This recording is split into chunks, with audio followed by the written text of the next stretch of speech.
हम लोग जो पेश करने वाले हैं, पहले उसका आप रूट देख लो और एक बार रीड कर लो। मैं रूट लिख देती हूँ।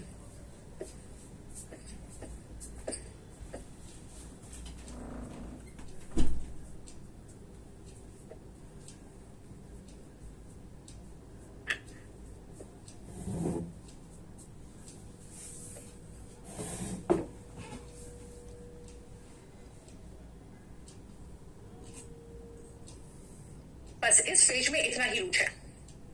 पहला में ये एंड जो है बेटा ये साल है, और ये इसके बाद वाला जो वर्ड है ना, ये ग्रेजुएटी वर्ड से बना हुआ है।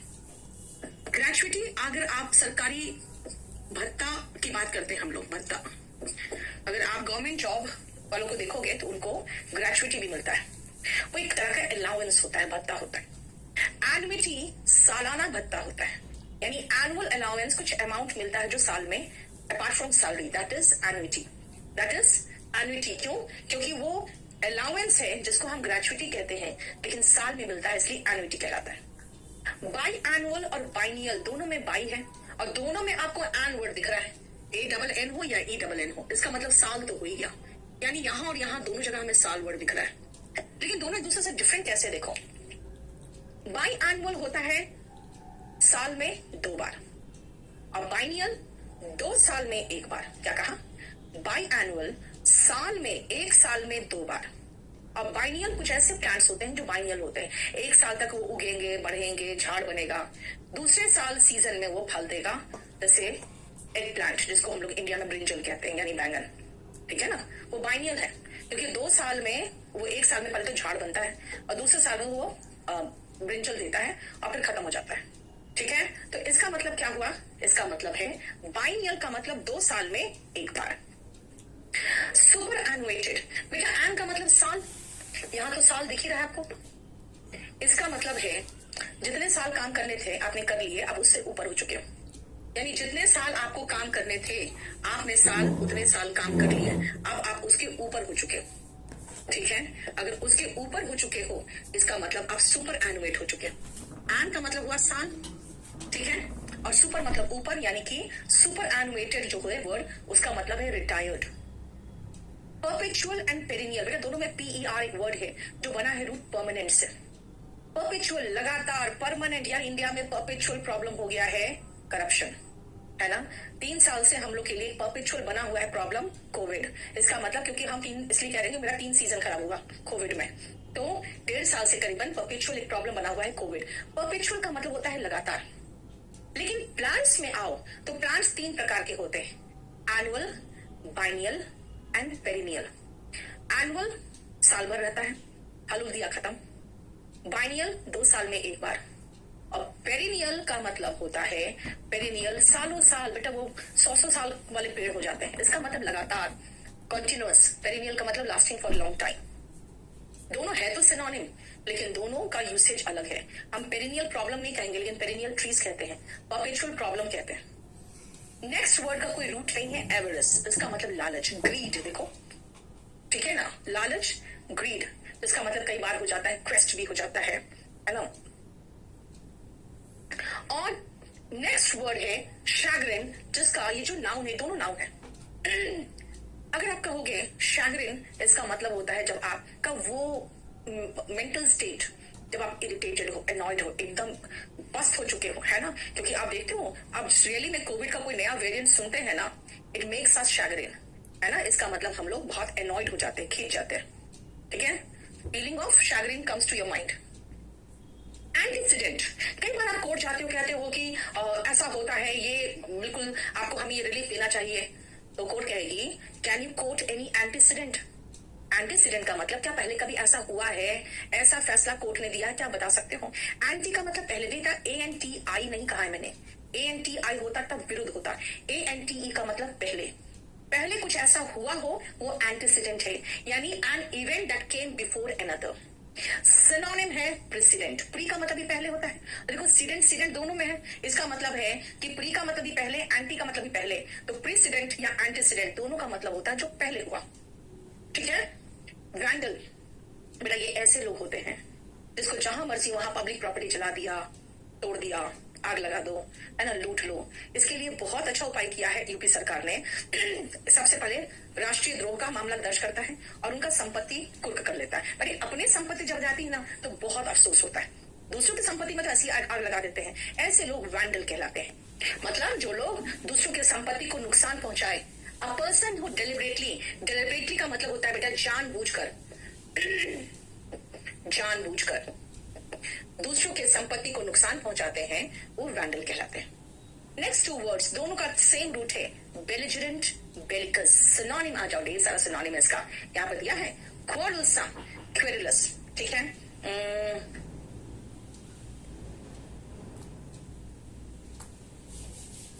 वॉरलाइक, ठीक है। इसका मतलब होता है जो लिप्त होते हैं लड़ाई में, झगड़े में, युद्ध में, उनको हम कहते हैं बेलिजरेंट, बेलिकस, वॉरलाइक, क्वारलसम, क्वेरुलस। इसका एंटोनिम है पैसिफिस्ट, बना है पैसिफाई से। पैसिफाई का मतलब ही होता है शांत करना।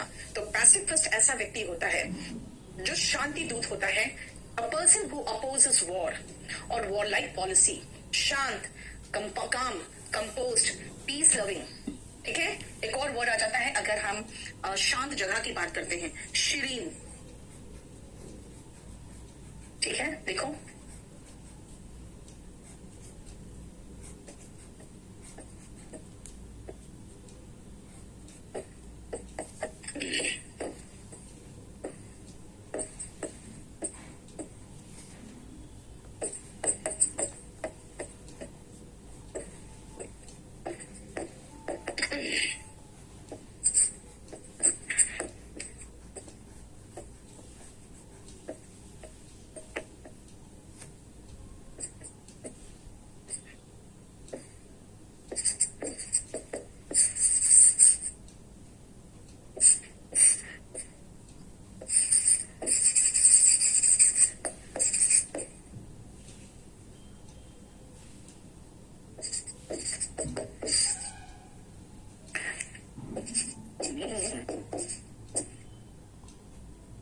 देखो ध्यान से, रिबेलियन।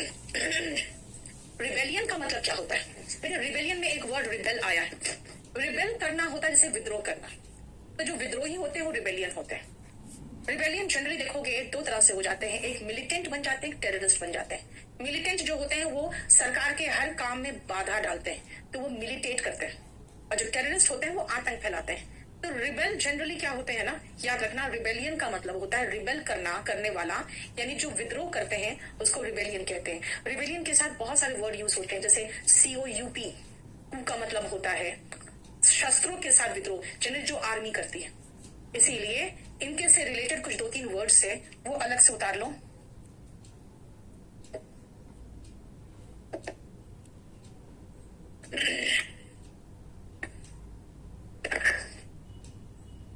मैंने कहा रिबेलियन के साथ 2 वर्ड है। एक तो रिबेलियन का मतलब हो गया जो विद्रोह करने वाले होते हैं, ठीक है। रिबेल का मतलब होता है विद्रोह, ठीक है। अब COUP ये कू कहलाता है, पी साइलेंट है। इसको आर्म्ड रिबेल कहते हैं, यानी शस्त्रों के साथ विद्रोह करते हैं, वो कू होते हैं, जनरली आर्मी करते हैं। एक तो मिलिटेंट होते हैं ऐसे लोग। मिलिटेंट जो होते हैं they work against the government, यानी विरोध करते हैं। इसलिए मिलिटेंट का मतलब ही होता है विरोध करना। और एक टेररिस्ट होते हैं हु स्प्रेड टेरर। ये अलग अलग चीजें याद रखना। आपको मिलिटेंट और टेररिस्ट का डिफरेंस नहीं पूछता, आपको खूब पूछेगा, कई बार पूछ चुका है 1 वर्ड सब्स्टिट्यूशन में। Armed rebellion, armed rebel. अब आओ नेक्स्ट वर्ड में, देखो ध्यान से। एंटी का मतलब होता है पहले। बेटा ANTE कहा, ANTI नहीं कहा है मैंने, ANTE कहा। एंटी का मतलब पहले, न्यूट्रियल का मतलब शादी। एंटी न्यूट्रियल सेरेमनीज देखते हो कितने दुनिया भर के शादी, संगीत, फलाना ढिमकाना, नौटंकी करने के लिए। सो what is anti neutral? Anti neutral शादी के पहले, एडजेक्टिव है। एंटी डेट, बेटा पोस्टपोन का एंटी डेट होता है एंटोनिम। पोस्टपोन मतलब डेट आगे बढ़ाना, अब मैं कहूंगी नहीं, वो जो डेट है ना वो पहले कर दो, 30 जनवरी नहीं करके इसको 1-2 जनवरी का कर दो ना, तो मतलब डेट को एंटी कर दिया, यानी पहले कर दिया, so that is called antedate, जिसका कभी कभी आप लगा देते हो, इसका कभी कभी सिनोनिम लगा देते हो आप प्रीपोन। प्रीपोन जैसा कोई वर्ड ही नहीं है, इसको मैक्सिमम हम एडवांस कह सकते हैं, डेट एडवांस कर दिया गया है, ठीक है। Next is neonatal. What is neo? Neo मतलब नया, नेटल मतलब जन्म। जन्म के पूर्व होता है प्रीनेटल, जन्म के पश्चात होता है पोस्टनेटल, और अभी नया नया ही तो जन्मा है नियोनेटल, अभी नया नया ही पैदा हुआ, अभी तो पैदा हुआ है नियोनेटल, ऑफ और relating to a new born baby. Next neocracy, of और रिलेटिंग टू कह सकते हो यहाँ पे, और रिलेटिंग टू ऐसे सही था। नियोक्रेसी, क्रेसी मतलब शासन। जब नए नए लोग आते हैं शासन करने के लिए तो उनसे बहुत सारी गलतियां होती है, ब्लंडर कर चुकी है सरकार ने 2-3 ब्लंडर कर दिया, बहुत बड़ा बड़ा, जैसे डीमोनेटाइजेशन बहुत बड़ा ब्लंडर था, ठीक है। फिर जीएसटी बिना प्लानिंग के लागू किया तो भी एक ब्लंडर था। तो कहते हैं जो नियोक्रेसी होता है ना, उनसे ऐसे ही ब्लंडर्स होते हैं, भारी भूल होते हैं। What is neocracy? जो नया नया शासन करता है ना, नया नया जो शासन होता है वो नियोक्रेसी होता है। So what is neocracy? Government by the new और इनएक्सपीरियंस्ड। नियोलॉजी, बेटा लॉजी का मतलब स्टडी भी होता है, लॉजी का मतलब वर्ड भी, लोगो वर्ड से बना हुआ है, यानी वर्ड। नियोलॉजी, अब जैसे कैमरा आया और मोबाइल में सामने कैमरा आ गया कि भाई फोटो अपना कैसे लेते हो, सामने से कैमरा हो गया है ना, तो नया वर्ड बनाया selfie. So what is that? That selfie word was नियोलॉजिज्म, और इस नया वर्ड को बनाने की क्रिया को हम लोग नियोलॉजी कहते हैं। So what is neology? Coining of a new word और फ्रेज, नया वर्ड या फ्रेज बनाना इज नियोलॉजी, ठीक है। और जो नया शब्द होता है उसको नियोलॉजिज्म कहते हैं। अब आओ मैं आपको नेक्स्ट का रूट पहले लिख दूं।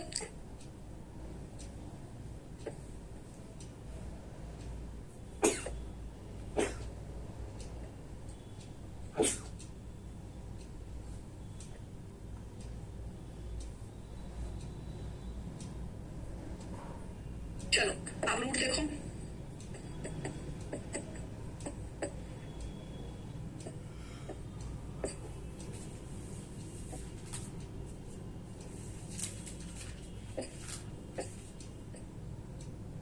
आज new morph, what is new morph? नया फॉर्म, यानी न्यू का मतलब नया हुआ, मॉर्फ मतलब फॉर्म, यानी कुछ नया आपका, जैसे मान लो आपकी आईज ग्रीन है, आपके 4 फादर्स तक कोई ग्रीन आईज के नहीं है, आपके 6 फिंगर्स है, सबके 5 फिंगर होते हैं, तो ये एक न्यू मॉर्फ है, कुछ नया फॉर्म आपकी बॉडी के स्ट्रक्चर में दिख रहा है जो आपका कोई भी किसी में नहीं है, a structure that is not derived from a similar structure in an ancestor. So neomorph is new form, new रूप, क्योंकि मॉर्फोलॉजी में हम बॉडी के पार्ट्स पढ़ते हैं, इसलिए मॉर्फ का मतलब बता दिया मैंने, फॉर्म। नियोफाइट, बेटा ये मैं करा चुकी हूं या नहीं पता नहीं, लेकिन एक और शीट में। नियो का मतलब नया, फाइट का मतलब क्लास। नोविस, ग्रीन हॉर्न, ठीक है, इन किस सिनोनिम में आता है? नौसिखिया के सिनोनिम में। नोविस, कैलो, ग्रीन हॉर्न, टाइरो, ये है जो नया नया अभी इनएक्सपीरियंस बन रहा है उसके लिए। न्यू गैमिस्ट, नई नई शादी हुई है, गैमी बना है गैमेट से, जो पॉलिनेशन होता है ना, उसके बाद androecium andro male, gynoecium gyne female, इन दोनों के बीच में जब जैसे एंड्रोशियम से जब पॉलिनेशन होता है तो गैमेट्स बनता है, इसलिए गैमी से कहा गया कि शादी को गैमी से रिलेट किया गया। न्यू गैमिस्ट, नई नई शादी हुई है। एपिक्योर, ऐसा व्यक्ति जो खाने पीने का, बढ़िया खाने पीने का शौकीन जो व्यक्ति होता है वो एपिक्योर होते हैं, बेटा वो पेटू नहीं होते हैं, वो गुरमेंट नहीं होते, याद रखना, वो सिर्फ बढ़िया खाने पीने के शौकीन होते हैं। A person who appreciates fine food and drink. Philanderer and coquette, ये आपके शीट नंबर 4 में। फिल मतलब लव, एंडर मतलब पुरुष, फिलैंडरर जो दिलफेक होते हैं, है ना, जो पुरुष दिलफेक होते हैं फिलैंडरर होते हैं, इसका सिनोनिम है कैसानोवा। लेकिन ऐसी अगर महिला हो गई तो कॉकेट कहलाती है, ठीक है, दिलफेक महिला इज कॉकेट। 28 and 29 याद रखना, चर्च में जो सुबह पूजा होती है उसको मेटिन्स कहते हैं, ठीक है, और ये नाउन है, वर्ब नहीं है, ये नाउन है, मेटिन्स नाउन, ठीक है। और जो शाम को पूजा होती है ना उसको वेस्पर्स कहते हैं। अब हम लोग हिंदी में तो संध्या आरती और सुबह की आरती बोलते हैं, हम इंग्लिश का वर्ड को अपने पूजा के लिए इस्तेमाल नहीं कर सकते, ये नहीं कह सकते कि मैम संध्या आरती को क्या वेस्पर कहते हैं, ना बेटा। चर्च की बात कर रही हूं मैं। चर्च में अगर सुबह की प्रार्थना है तो उसको हम लोग मेटिन्स कहते हैं, और शाम की प्रार्थना है तो वेस्पर कहते हैं। ठीक है, सुबह की प्रार्थना को मेटिन्स कहते हैं, इसका एंटोनिम हुआ वेस्पर। एनर्जाइज का मतलब एनर्जी से भर देना। कहते हैं सुबह सुबह आप एक्सरसाइज करो, इट विल एनर्जाइज यू, यानी कि ये आपको एनर्जी से भर देगा। सो एनर्जाइज का मतलब होता है एनर्जी से भर देना। Energise, animate, वाइटलाइज। वाइटलाइजर कहते हैं ना कि लोग वाइटलाइजर खाते हैं, क्या कहते हैं उसको, कौन कौन का रिजुविनेट वगैरह करने के लिए आप कुछ खाते हो, ये आपको क्या करता है, एनर्जी से भर देता है। देखो रिजुविनेट कहीं है लिखा हुआ, मैंने बोल दिया आपको। लैंग्वेज तो उल्टा होगा यार, ये तो उल्टा हो गया। Rejuvenate,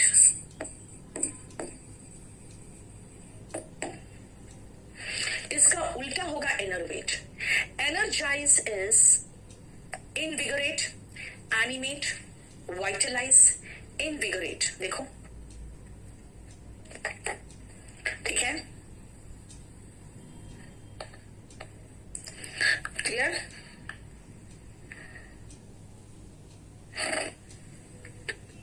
energise, invigorate, animate, vitalise and rejuvenate, इन सब का मतलब होता है एनर्जी से भर देना। ठीक है, अब उल्टा क्या होगा, सारा एनर्जी निचोड़ के निकाल लेना।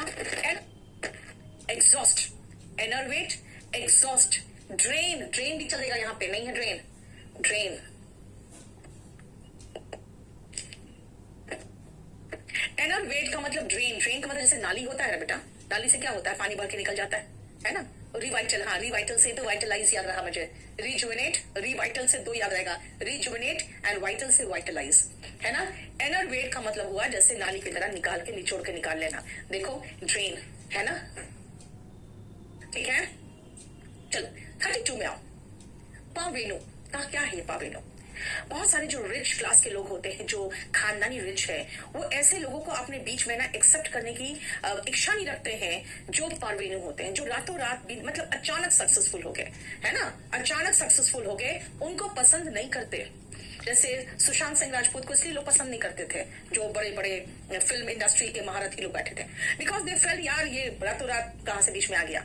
इसीलिए जो हाई क्लास के पीपल जो होते हैं वो पारवेनू को एक्सेप्ट नहीं करते। वो कौन होते हैं पारवेनू, जो लो सोशल पोजीशन के हैं, जो अचानक रिच और सक्सेसफुल हो जाए।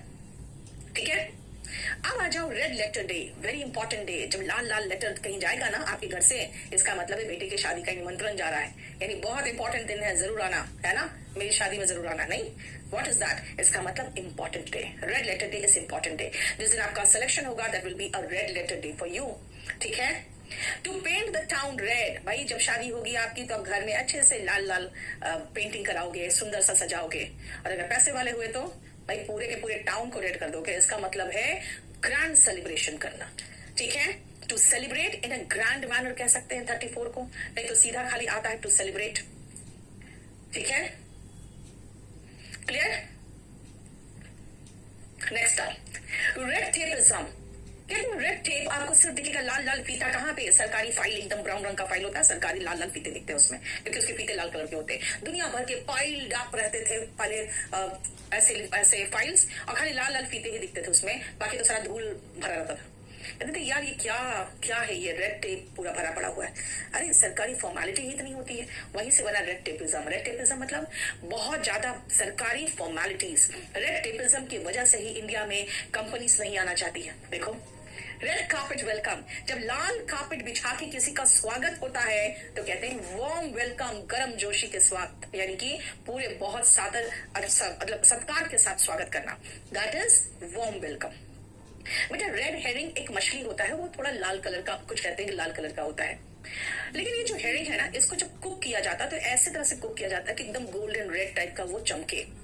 तो लोग क्या करते हैं ना, जब होटल्स में रेड हेरिंग परोसा जाता है तो it looks very red and बहुत अट्रैक्टिव दिखता है, तो लोग उसकी सुंदरता में खो जाते हैं। अरे भैया फिश है, पहले टेस्ट तो करो कि खाने में कैसा है, यानी उसका कलर ऐसा कर दिया जाता है ताकि आप उसके सुंदरता में खो जाओ, है ना। और सुंदरता में जब खो जाओगे तो आप उसके टेस्ट को उतना ज्यादा ध्यान नहीं दोगे। तो what is red herring? Red herring is something जो आपका मेन मुद्दा क्या है यार, खाना है इसको, उस पर ध्यान दो ना कि इसका टेस्ट कैसा है, आप इसके कलर में खोए हो। इसलिए कई बार ऐसा होता है सरकार कुछ रेड हेरिंग हमें दिखाती है, हम उसी चक्कर में रहते हैं। मेन मुद्दा जो होता है, चाहे वो एजुकेशन का हो, गुड हॉस्पिटल्स का हो, या फिर जॉब्स का हो, उससे हमारा ध्यान हट जाता है ना। तो रेड हेरिंग होता है जो आपका ध्यान भटका दे। Red herring is something irrelevant, यानी अप्रासंगिक, जो इंपॉर्टेंट नहीं है, that distracts you from something important, जो आपका ध्यान भटकाए। फुट द बिल का मतलब बिल पे करना। अगर मान लो हम लोग जा रहे हैं बाहर कहीं खाने, मैं पूछूंगी who will foot the bill. चलो नेक्स्ट आओ, जैसे हम लोग खाने गए तो मैं कहूंगी भाई बिल कौन पे करेगा, who will foot the bill. ठीक है। हॉर्नेट, जो हॉर्नेट होते हैं ना बेटा, वो पीले पीले से कुछ तितैया दिखते हैं ना, है ना। आप समझते, एक तितैया काटता है तो मुंह इतना बड़ा सूज जाता है ना। आप उसके छत्ते में हाथ दे दोगे तो क्या होगा, बवाल होगा। इसका मतलब है समस्याएं, ढेर सारी समस्याएं एक साथ। सो हॉर्नेट्स नेस्ट का मतलब होता है a situation full of difficulties and complications, बहुत बड़ी समस्याएं, है ना। इसीलिए देखिए ये जो सरकार को प्रॉब्लम हुआ है, हाँ आप जानते हो ना, ये जो फार्म बिल आया और सरकार को प्रॉब्लम हुआ, लेना पड़ा वापस। ये ऐसा हॉर्नेट नेस्ट है कि अगले 50 साल तक कोई भी सरकार इस फार्म बिल को छुएगी भी नहीं, है ना। It has turn out to be hornet's nest, है ना। ऐसा भयंकर ये बवाल है। इसलिए जब भी याद रखना, हॉर्नेस्ट का मतलब क्या होता है, हॉर्नेट मतलब तितैया, नेस्ट यानी कि भैया वहां पर दुनिया भर के तितैया होंगे, उसके बाद वो क्या करेगा आपकी हालत। ठीक है। एलरम्स एंड एक्सकर्शंस, कंफ्यूज एक्टिविटी। कई बार देखते हो इधर से ये नारे लगा रहे हैं, उधर से वो हल्ला मचा रहा है, टोटल कंफ्यूजन आपको पार्लियामेंट में दिखता है, ये हो क्या रहा है। तो that is called confuse activity, और हो हल्ला मच रहा होता है, दैट इज एलरम्स एंड एक्सकर्शंस। ठीक है। अल्फाबेट सूप, ये क्या है? मेरा नाम नीचे MBBS MS DGO फलाना ढिमकाना, बोलोगे मैम ये MBBS अल्फाबेट है, DGO MS, इतना सारे एजुकेशन क्वालिफिकेशन, इसका मतलब यही तो अल्फाबेट सूप है।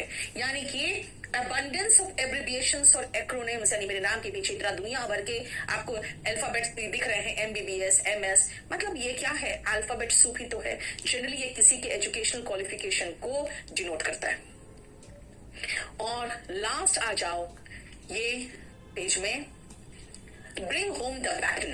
बेटा बैकन उस पार्ट को कहते हैं जनरली, ये मीट का जो अच्छा खासा दाम में बिकता है। जैसे अगर आप लेग पीस खाते हो चिकन का, तो वो सबसे ज्यादा लोग पसंद करते हैं, तो ऑफकोर्स उसका दाम ज्यादा होगा। But if you bring home the bacon, इसका मतलब कि भाई अच्छी खासी तुम्हारी आमदनी है, तभी तो घर में अपने परिवार के लिए बैकन लेके आ रहे हो। इसका मतलब ठीक ठाक कमाई करना, to go out and earn a living और earn money for the family. To bring home the bacon का मतलब कमा के घर लाना, है ना। फोम इन द माउथ, बहुत गुस्से में होना। जब आप बहुत गुस्से में होते हो, बोलने लगते हो, तो क्या होता है, जनरली सलाइवा फोम करने लगता है ना। गुस्से में जब आप बकवास करने लगते हो तो कहेंगे he is foaming in the mouth, यानी कि भाई इतना भयंकर गुस्से में है। ठीक है। फोम इन द माउथ का मतलब be extremely angry, synonym furious, infuriated, enraged. Furious, fury से बना है, फ्यूरी मतलब गुस्सा, तो फ्यूरी से दो वर्ड बना है, फ्यूरियस, इनफ्यूरिएटेड, और रेज का मतलब ही गुस्सा होता है, तो रेज में एनरेज्ड बना है। देखो 3 वर्ड है यहाँ पे। ठीक है। Have the ball at your feet, अब हम लोग फुटबॉल खेल रहे हैं, मेरे पैर के पास बॉल आ गया, अब मेरे पैर के नीचे बॉल है। इसका मतलब मैं जहां चाहूं वहां मारूंगी, है ना। पूरा कंट्रोल किसके हाथ में, अब मेरे हाथ में, राइट। इसका मतलब कि पूरा कंप्लीट कंट्रोल होना आपके हाथ में। To be in the best position to do something, to be in control of. ठीक है। नेक्स्ट आओ, आर्गस आइड। बेटा आर्गस एक तरह का राक्षस था जिसके पास 80 जोड़े आंखें थी। तो उसको जब नींद आता था तो एक आंख झपका के बंद कर लिया, बाकी 79 आंखों से पहरा दे रहा है। इसका मतलब है बहुत अच्छा पहरेदार, क्वाइट विजिलेंट, एकदम अटेंटिव, एकदम चौकस। अगर मैं कहूंगी आई एम क्वाइट आर्गस आइड, इसका मतलब मैं बिल्कुल नजर रखे हुए। आर्गस आइड का मतलब विजिलेंट एंड वॉचफुल, एकदम चौकस। ठीक है। Clear. To gird up the loins, loins का मतलब बेटा आपका जो जंघा वाला भाग होता है ना, वहां पे लॉयंस कहलाते हैं। तो देखोगे जब सुमो वगैरह वो करने रहता है, कुश्ती करना रहता है, तो अपना कपड़ा को ऐसे बांध के पीछे ऐसे खोसता है ना, ऐसे लगाता है, और उसके बाद कुश्ती शुरू करता है। इसका मतलब तैयार होता है कि हाँ अब आ जाओ। This means to prepare oneself to face something. देखो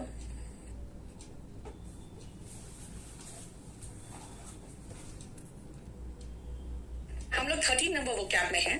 क्रोनो, जहां दिखे समझ जाओ टाइम। लॉजी, जहां दिखे समझ जाओ स्टडी, ठीक है। सिन वर्ड जहां दिखे समझ जाओ सेम की बात हो रही है। इस पेज में इतने रूट है आपके पास। देखो ध्यान से, क्रोनोलॉजी, क्रोनो मतलब टाइम, लॉजी मतलब स्टडी, यानी कि आप जो इवेंट स्टडी कर रहे हो इस तरीके से स्टडी कर रहे हो कि मतलब किस इंसिडेंट के बाद कौन सा हुआ, उसके बाद कौन सा हुआ, उस हिसाब से स्टडी कर रहे हो, वो है क्रोनोलॉजी। बेटा क्रोनोलॉजी में हम लोग देखो ना, हिस्ट्री तो क्रोनोलॉजी में पढ़ते हैं, तभी हिस्ट्री को एक दूसरे वर्ड में क्रॉनिकल भी कह सकते हैं, क्रॉनिकल, ठीक है। हिस्ट्री को क्रॉनिकल भी कह सकते हैं, क्यों? बिकॉज क्रॉनिकल का मतलब ये होता है events in the order they happened, यानी कि a written record of historical events in the order in which they happened। हम लोग पढ़ते हैं ना यार, पहले एंशिएंट हिस्ट्री पढ़ते, फिर मेडिवल हिस्ट्री पढ़ते हो, फिर मॉडर्न पढ़ते हो, यानी according to the time in which they happened पढ़ते हो। इसीलिए हिस्ट्री को, in other words, historical events को क्रॉनिकल कह देते हैं और उनकी स्टडी को क्रोनोलॉजी कह देते हैं। अगर किसी को कोई बीमारी है जो बहुत लंबे समय तक चलती आ रही है तो कहोगे he is suffering from a chronic disease. Chronic का मतलब होता है समय, लंबे समय का। Chronic is adjective, chronic is adjective, so he is suffering from a chronic disease। chronic का मतलब जो लंबे अंतराल से चलता रहा है। corruption is a chronic problem, बहुत लंबे समय से है तो है ना।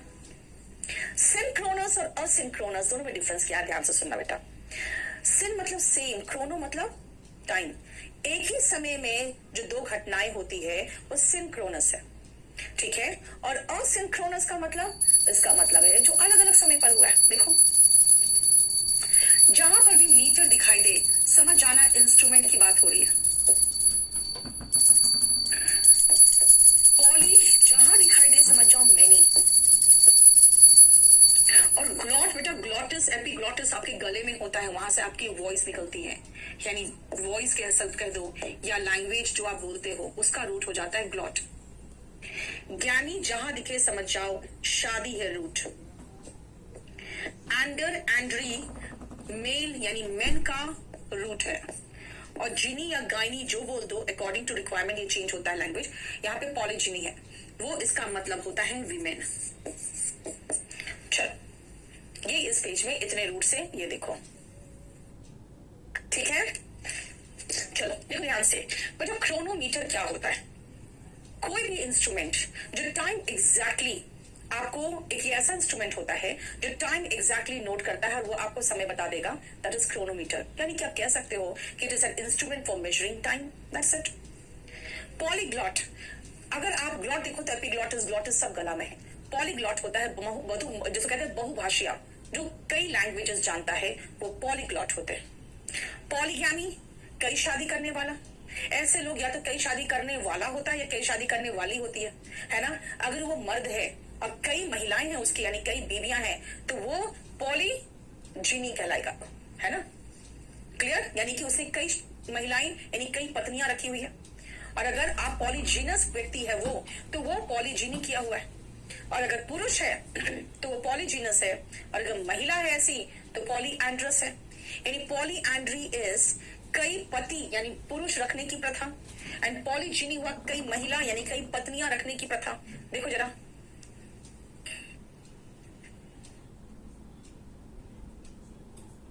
नेक्स्ट आओ।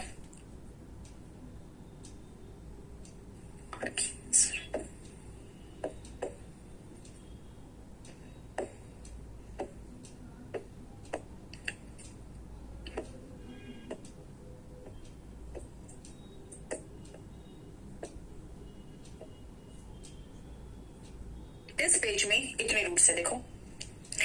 नेक्स्ट देखो, पॉलीआर्की। पॉली मतलब कई, आर्की मतलब रूल। कई लोग मिलकर जब शासन करते हैं ना तो वहां पे पॉलीआर्की हो जाता है। पॉलीआर्की कई लोगों के द्वारा मिला जुला शासन, पॉलीआर्की। पॉलीमॉर्फिक, बेटा मॉर्फो शरीर का मॉर्फोलॉजी जो पढ़ता है वो शरीर की बनावट पढ़ता है। पॉलीमॉर्फिक का मतलब हो गया उसके कई शारीरिक फॉर्म है, जैसे हमारे गॉड्स के पॉलीमॉर्फिक रूप में दिखाया गया है हमारे शास्त्रों में। सो what is polymorphic? Occurring in several different forms, है ना। अब देख रहे हैं कोविड पॉलीमॉर्फिक फॉर्म में, अब ओमिक्रॉन क्या है यार, है ना, ये पॉलीमॉर्फिक फॉर्म में आने लगे हैं अब। नेक्स्ट आओ, पॉलीडेमिक। पॉली का मतलब कई और डेमो मतलब लोग, यानी कुछ ऐसी चीज है जो कई तरह के लोग यानी कई जगह के लोगों को इन्फ्लुएंस करे, प्रभावित करे या वहां पर पाए जाए। तो पॉलीडेमिक अकरिंग इन सेवरल रीजन्स, ठीक है। पॉलीडेमिक मतलब अकरिंग इन सेवरल रीजन्स। तभी तो पैंडेमिक का मतलब क्या हुआ, बीमारी जो सब जगह मौजूद है। और पॉलीडेमिक मतलब वो जो कई जगह मौजूद है, ठीक है।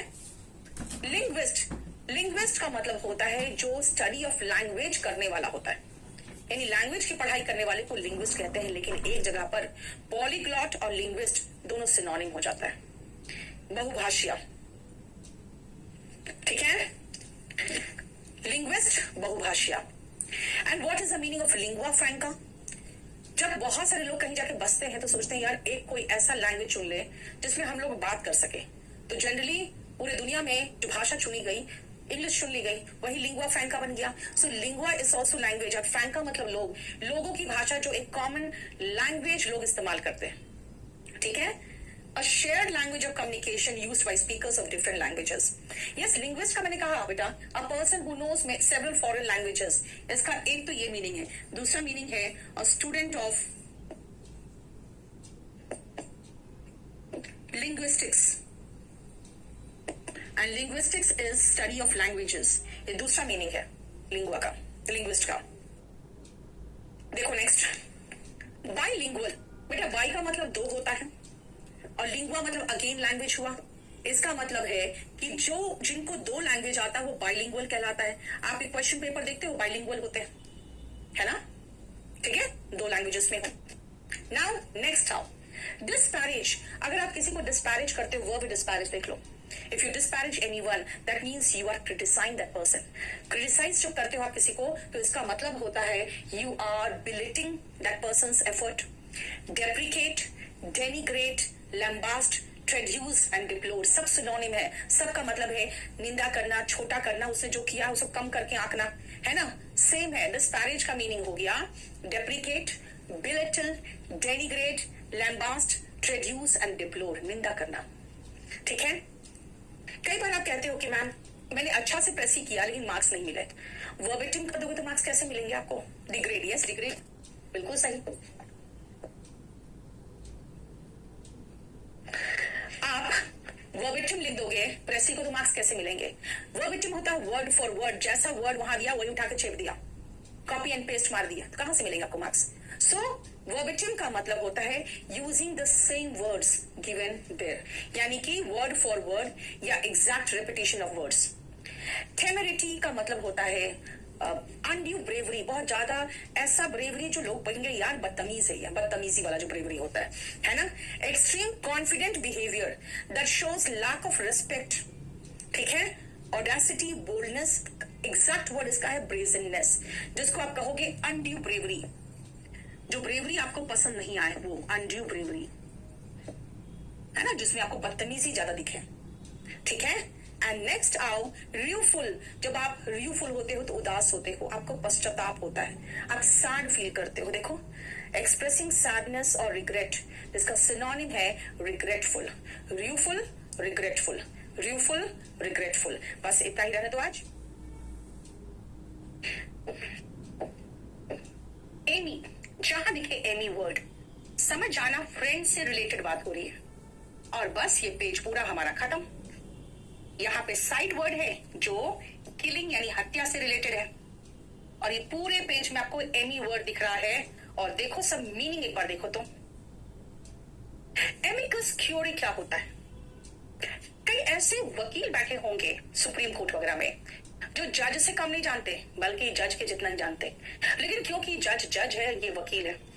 लेकिन कई बार ऐसा होता है कुछ चीजों में जज कंफ्यूज रहते हैं, तो वो हेल्प मांगते हैं कि इस जो जजमेंट का थोड़ा इंटरप्रिटेशन आप कैसे करते हो। तो वो लोग क्या करते हैं ना, जज को हेल्प करते हैं एज ए फ्रेंड।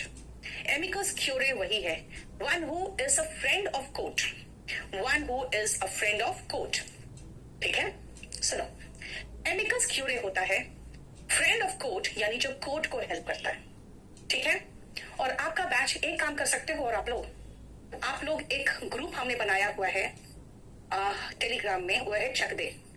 और नहीं तो लिंक अगर नहीं मिले तो ऐसे ढूंढना TME, और टेलीग्राम का ऐसे ही होता है ना, क्या होता है वो मुझे नहीं पता, लेकिन उसमें केडी कैंपस चलते फिर करके खोज लेना लिंक जो होता है केडी कैंपस t.me शायद होता है ना कैंपस चलते, अगर चलते नहीं मिलेगा तो अगर इसको भी ज्वाइन कर लोगे ना तो इसमें भी हम सारे पीडीएफ वगैरह शेयर करते रहते हैं, ठीक है। चलो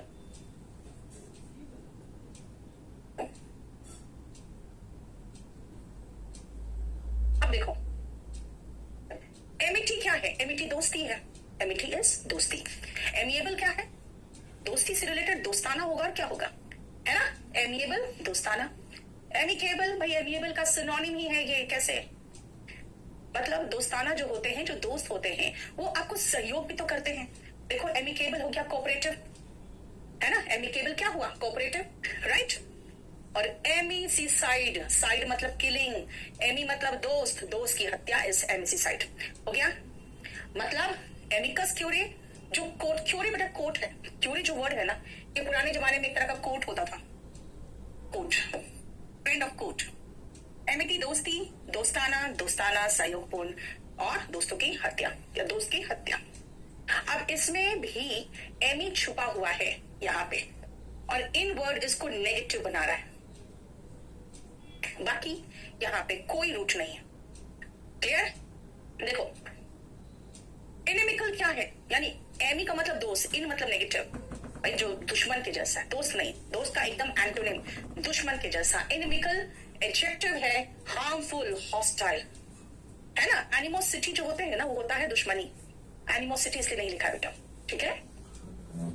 ओके अब अपने फादर से जब बहुत गंदे तरीके से बहस करते हो तो क्या ये अच्छी बात है। आई don't like this impudence, I really hate this impudence. Impudence मतलब धृष्टता, बोल्डनेस तो है लेकिन गंदे तरीके का बोल्डनेस है, rudeness, lack of respect for others, insolence and impertinence. क्या है, impudence, rudeness, insolence, impertinence, insolence, impertinence. Insolent वैसे गंदे लोग होते हैं, इंसोलेंट। इम्पर्टिनेंट वही गंदे लोग कहते हैं, उनको रूड कहते हैं और उनको इम्प्यूडेंट कहते हैं। अब मैं नाउन की बात कर रही हूं तो इम्प्यूडेंस, रूडनेस, इंसोलेंस, इम्पर्टिनेंस हो गया। बताओ यहां तक कोई प्रॉब्लम, ठीक है। नेक्स्ट आप वैग्रेंट, ऐसे लोग बेटा कभी देखते हो गाड़ी से जाओगे, आ जाएंगे भीख मांगने, दे दो कुछ खाने का, फिर आप देखोगे वो जाके कहीं कोने में रेड लाइट जहां पे होता है आपके ट्रैफिक का, वहीं पर बैठ जाएंगे, वहीं पर उनका दरी उरी लगा रहेगा सोने के लिए। ऐसे लोग जिनके पास कोई काम नहीं है, कोई घर नहीं है रहने के लिए, वैसे लोगों को वैग्रेंट कहते हैं। A person who has no work and no job and who ask people for money.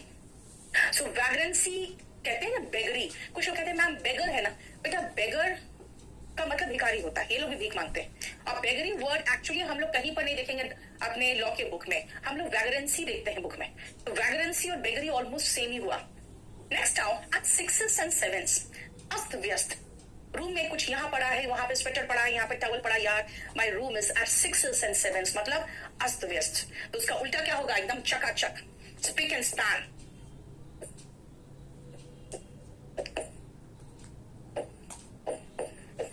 Apple pie order,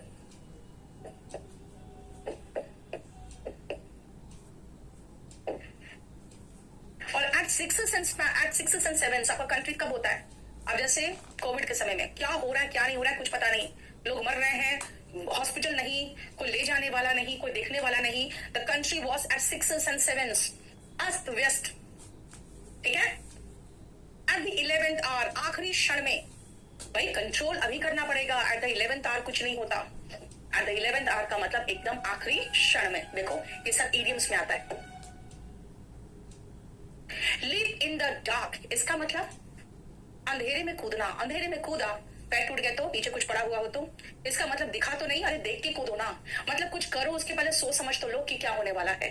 that means leave in the dark का मतलब है to think and then to take any decision, to think and to do anything. Leap in the dark, something you do without being certain what will happen as a result. तो कहा ना don't leap in the dark.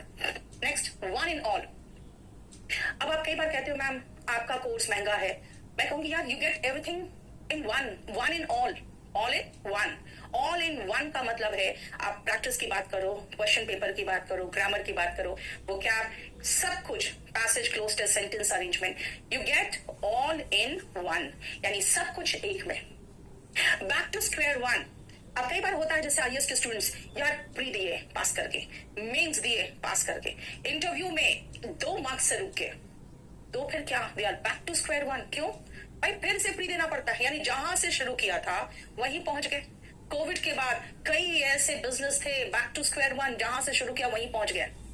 ठीक है, bat 1000। खुद सोचो अगर कोई batsman है और उसने 1000 रन बना लिया है, मतलब भाई 1000 रन तो तब बनाएगा ना जो कम से कम 15-20 मैच खेल चुका होता। ऑफ कोर्स 15-20 मैच जो खेल चुका है, इसका मतलब है उसने अपना बना लिया है पोजीशन। कहां पे? अपने टीम में। इसलिए बैट 1000 का मतलब हुआ सक्सेसफुल, है ना। देखो, to be very successful, synonym triumphant, victorious. To be successful, triumphant, victorious. ठीक है ना। By the dozens. अरे तुम्हारे जैसे तो दर्जन मिल जाएंगे मुझे, है ना। जब आपकी गर्लफ्रेंड आपको छोड़ती है तो क्या कहती है? तुम जैसे तो दर्जनों मिल जाएंगे मुझे। नहीं, तब पूछना कि भाई मेरे जैसा चाहिए क्यों फिर तुम्हें, राइट। तो बाय द डजन्स का मतलब होता है दर्जनों, यानी कि चीप, सस्ता और इजीली अवेलेबल। देखो, कास्ट द फर्स्ट स्टोन, इसका मतलब आप जानते हो ना, बहुत सारे इस्लामिक कंट्रीज में कानून है ना, जिसमें पत्थर फेंक फेंक के जान से मार देते हैं किसी को। भाई पहला पत्थर वो फेंके ना जिसने कभी खुद कुछ काम नहीं किया हो गलत, है ना।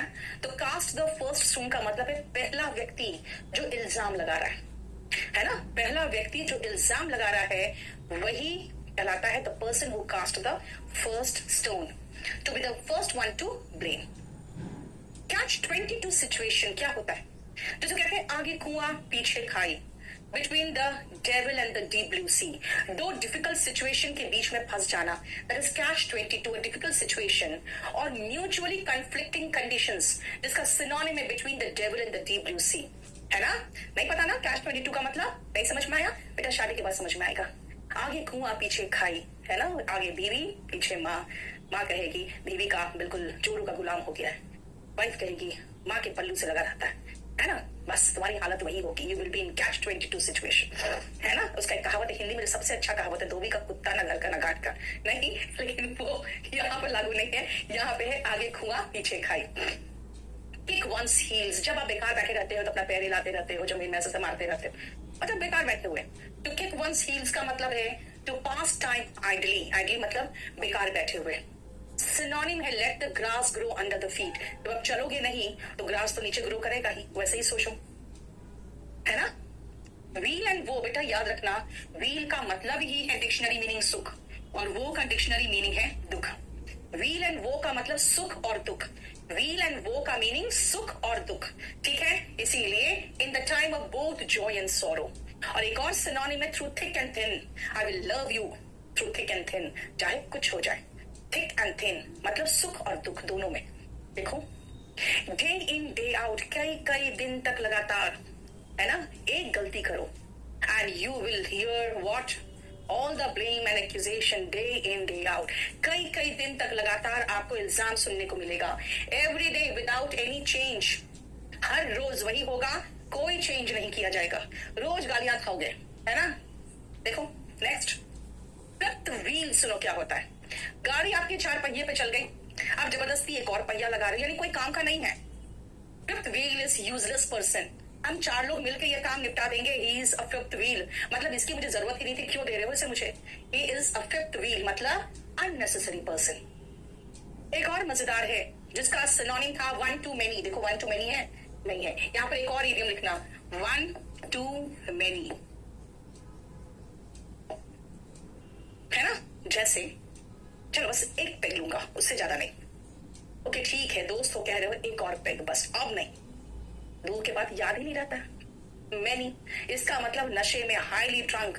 ओवर द 8 का मतलब ही होता है हाईली ड्रंक। जब 8 पेग के ऊपर हो गया तो बंदा क्या हो जाएगा, हाईली ड्रंक, है ना। So over the 8 and one too many, इन दोनों का मतलब है highly drunk, intoxicated, inebriated. Highly drunk, intoxicated, inebriated. देखो नेक्स्ट आओ, in drips and drabs. In drips and drabs जानते हो, बहुत अच्छा इसका फोटो बना हुआ था कि लॉकडाउन में कहा 5 केजी अनाज मिलेगा, है ना।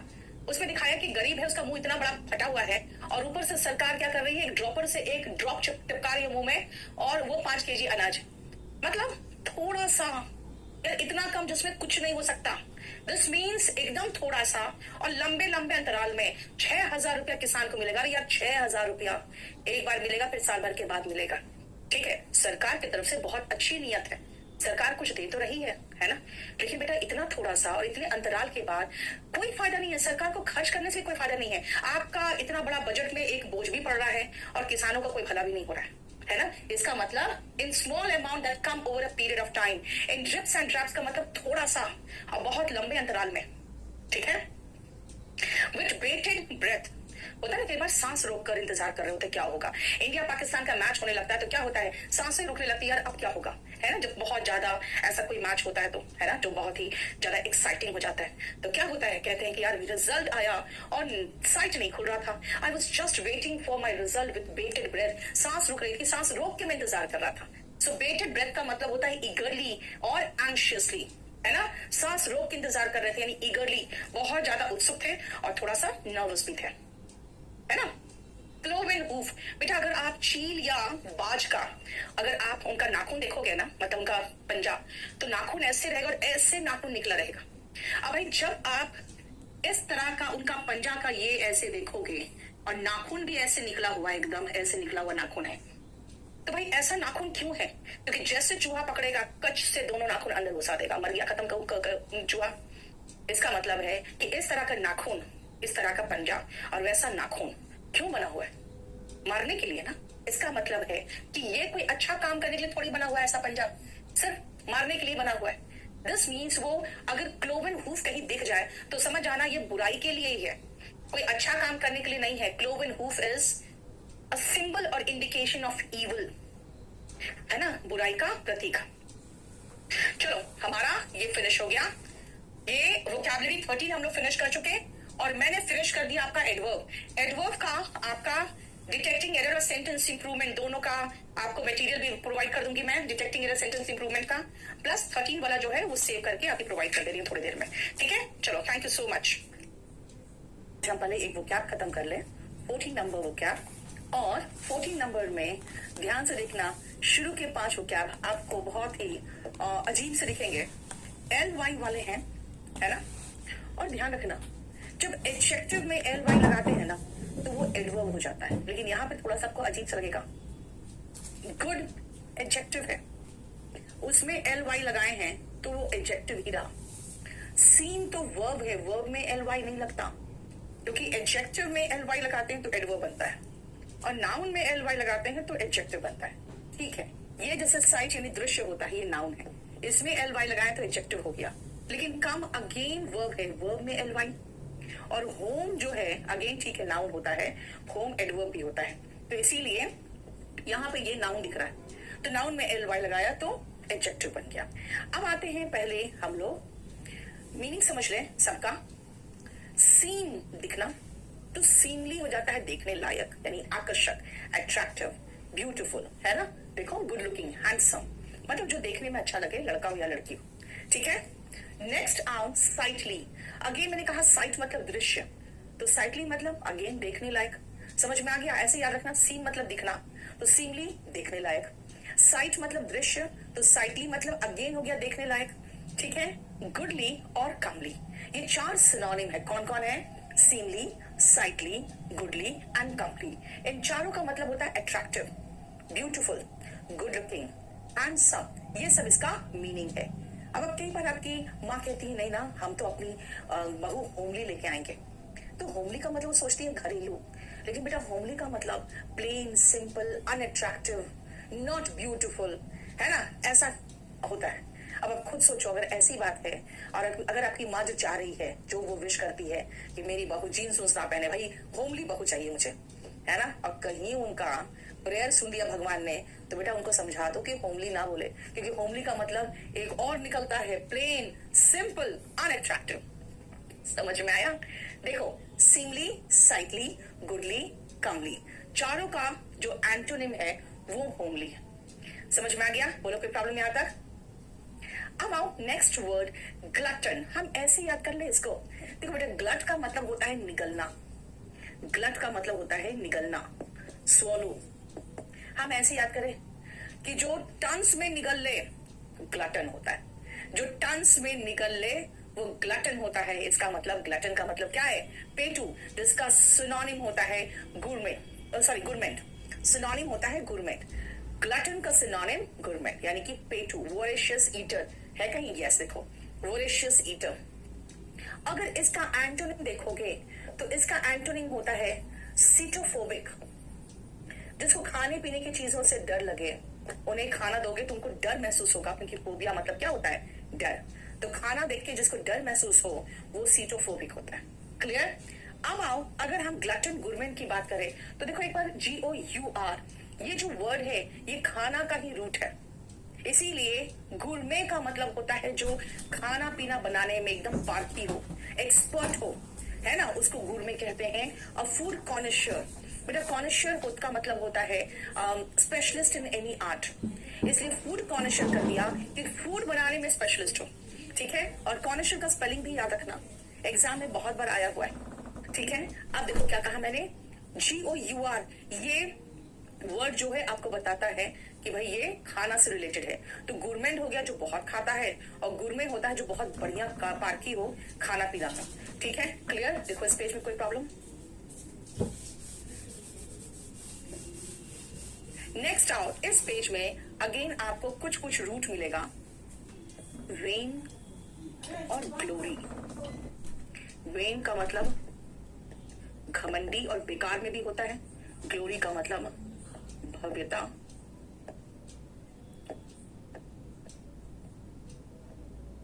ठीक है? चल, गैस्ट्रोनॉमी क्या है? ध्यान से सुनना बेटा। गैस्ट्रोनॉमी का मतलब होता है जो खाना पीना बनाने की जो कला है ना। अब देखो कि बहुत सारे वीडियोस गैस्ट्रोनॉमी पे आजकल दिख जाएंगे। पहले लोग जाते थे कहीं पर पैसे देकर और बनाना सीखते थे, खाना बनाना। आजकल देखते हो ये सारे यूट्यूब से फ्री मिल जाएगा आपको। सो व्हाट इज दैट? गैस्ट्रोनॉमी, जो खाना पीना बनाने की जो कला होती है वो गैस्ट्रोनॉमी होता है। ठीक है? खाना पीना बनाने की जो कला होती है वो गैस्ट्रोनॉमी होता है। ठीक है बेटा, याद रखना ये सारे जो वर्ड्स हैं, जैसे गैस्ट्रोनॉमी हुआ, गुरमेट हुआ, गुरमे हुआ, कई बार रिपीटेड हुआ एग्जाम में, इसलिए इसको ठीक से करना। नेक्स्ट आओ, वेन ग्लोरी। वेन का मतलब होता है घमंडी, और ग्लोरी का मतलब भव्यता, यानी बिना बात का घमंड। कई बार ऐसा हुआ बड़े बड़े राजा महाराजा बर्बाद हो गए बिकॉज ऑफ वेन ग्लोरी, यानी बिना बात का घमंड होता था, यानी हाथ से सत्ता जा रही है ना, ब्रिटिश साम्राज्य बढ़ता जा रहा है, लेकिन वो अपनी भव्यता और अपने घमंड में बैठे हुए हैं। सो वेन ग्लोरी का मतलब बिना बात का भव्यता, यानी घमंड, ग्लोरी में यानी सिर्फ दिखावा। ठीक है ना? सिर्फ दिखावा, घमंड दिखा रहे हो बिना बात। घमंडी ऐसे कह सकते हो इसको कि इसमें घमंडी की जगह पे आप लगा सकते हो बिना बात का, है ना, ये भी कह सकते हो, दोनों चीज चलेगा। ठीक है? वेन का मतलब ये हो जाता है घमंडी, दिखावा में, घमंड में चूर, या बिना बात का, क्योंकि वेन का दो मीनिंग है। एक तो वेन का मतलब है घमंडी, एक वेन का मतलब है बिना बात का, है ना। तो याद रखना कि वेन का मतलब हो गया अगर बिना बात का, तब भी तो है सही कि बिना बात का दिखावा किए जा रहे हो या घमंड में दिखावा किए जा रहे हो, लेकिन ये अल्टीमेटली क्या है? शो है, एम्प्टी पॉम्प और शो। ठीक है? जिसको हम लोग कहते हैं ऑस्टेंटेशन, इसलिए दिखावा करने वालों को ऑस्टेंटेशियस कहते हैं। ठीक है? नेक्स्ट आओ, वेनिटी। वेनिटी का मतलब क्या हुआ? अगेन याद रखना, वेन का मतलब हो जाता है घमंडी, और वेन का मतलब बिना बात का। इसीलिए एक बार में एक शीट में लिखा हुआ है, मैंने एक सेंटेंस में सिखाया दोनों meaning. She is when in when. मैंने सिखाया ऐसे कि देखो, कभी कोई लड़की अगर आपको लिफ्ट नहीं देती है तो कहते हो यार पता नहीं किस बात का घमंड है, बिना बात का घमंड खाती है, तो सेंटेंस कैसे बोलोगे? She is when in when, घमंडी बिना बात का। इसे वेन से बना हुआ नाउन वेनिटी है। वेनिटी का मतलब होता है अगेन वेन से बना हुआ, घमंडी हो गया। ठीक है ना? क्योंकि वेन का मतलब घमंड, तो सॉरी वेन का मतलब घमंडी, तो वेनिटी का मतलब घमंड हो गया। देखो, एरोगेंस, कंसीटेडनेस, हॉटीनेस, है ना, ऐसे लोग क्या होते हैं? बहुत ज्यादा घमंडी होते हैं। नेक्स्ट आओ, फोर्टिट्यूड। इसको ऐसे याद रखना, फोर्ट समझते हो बेटा? फ्लैम्बॉयंट होते हैं जो दिखावा करते हैं, फ्लैम्बॉयंस कह सकते हो, नाउन बनाओगे तो। फोर्टिट्यूड ऐसे याद रख सकते हो, फोर्ट की तरह एटीट्यूड। फोर्ट का मतलब किला। बेटा किला अगर कोई भेद देता है ना तो वो सत्ता खत्म ही हो जाती है, इसलिए राजा महाराजाओं के किले बहुत स्ट्रांग होते थे, है ना। तो क्या कह रही हूं मैं? फोर्ट की तरह एटीट्यूड, यानी किले की तरह एटीट्यूड, यानी कि एकदम टक्कर कोई दे तो भी हम खड़े रहेंगे, हम में हिम्मत है, ताकत है और हम ब्रेव है ना। क्योंकि फोर्ट जो होते हैं ना बेटा, ये हमेशा एक, इसका रूट जो है, इसका रूट है स्ट्रॉन्ग,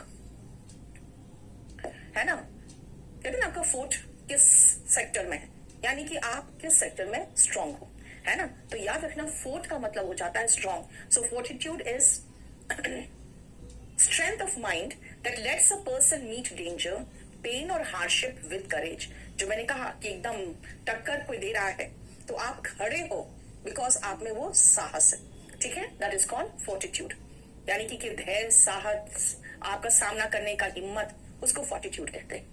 एक्सोडस को आप ऐसे याद रख सकते हो, EX as in exist, sorry exit, EX as in exit। तो एक्सोडस जब होता है ना, तो भारी संख्या में लोग वहां से एग्जिट करते हैं, ठीक है। अगर एक्सोडस होता है तो भारी संख्या में लोग वहां से एग्जिट करते हैं, इसका मतलब है अ मास डिपार्चर। जहां से लोग परेशान होते हैं, जैसे कश्मीर से हिंदूज का एक्सोडस हुआ था, है ना। उसके बाद जैसे रोहिंग्या मुस्लिम्स का एक्सोडस हुआ था, वो बहुत सारे लोग इंडिया आ गए थे, है ना। तो एक्सोडस का मतलब होता है मास डिपार्चर, यानी बहुत भारी संख्या में जब कहीं से लोग एग्जिट करते हैं तो एक्सोडस कहलाता है। माइग्रेंट, यहाँ पर भी एक्सोडस ही होता है, लेकिन यहाँ पे दूसरे रीजन से होता है। यहाँ पर पलायन होता है क्योंकि लोगों को वहां पे अपने आजीविका का कोई स्रोत नहीं मिल रहा है ना। ये जो माइग्रेंट थे, देखिए वो जिस समय लॉकडाउन हुआ तो दिल्ली और मुंबई से लाखों लाख लोग पैदल ही चल दिए। वो कौन थे? वो माइग्रेंट्स थे। तो माइग्रेंट कौन है? A person who goes from one place to another, specially to find work. जो काम पाने के लिए एक जगह से दूसरी जगह जाते हैं, वो माइग्रेंट कहलाते हैं। क्लियर? समझ में आया? देखो इस पेज में कोई प्रॉब्लम बताओ। चलो अब इसमें आओ। हालांकि इसमें कोई रूट नहीं है, लेकिन कुछ कुछ वर्ड में हम आपको समझा सकते हैं कि कैसे याद करना है। अब आओ एमिग्रेंट और इमिग्रेंट। अगेन मैं ऐसे याद करूं कि ई जो है ई फॉर एग्जिट याद करते हैं, ई फॉर एग्जिट याद करते हैं। यहां से जो एग्जिट करके जा चुके हैं वो एमिग्रेंट है, और बाहर से आई फॉर हम इन याद कर दें, इन। बाहर से जो अंदर आ चुके हैं वो इमिग्रेंट है। Emigrant, immigrant, emigrant, immigrant. Immigrant कौन है? जैसे बांग्लादेशीज आके बस गए यहाँ पे, और क्योंकि आपको पता ही है वो भी बांग्ला बोलते हैं, है ना। उनका भी कॉम्प्लेक्शन लगभग वही सेम है जो बंगालीज का होता है, और वो भी वही फूड हैबिट उनका वही है, मछली चावल। तो इसीलिए बहुत आराम से वो मिक्स्ड हो गए, पता ही नहीं चला कि ये बांग्लादेशी है।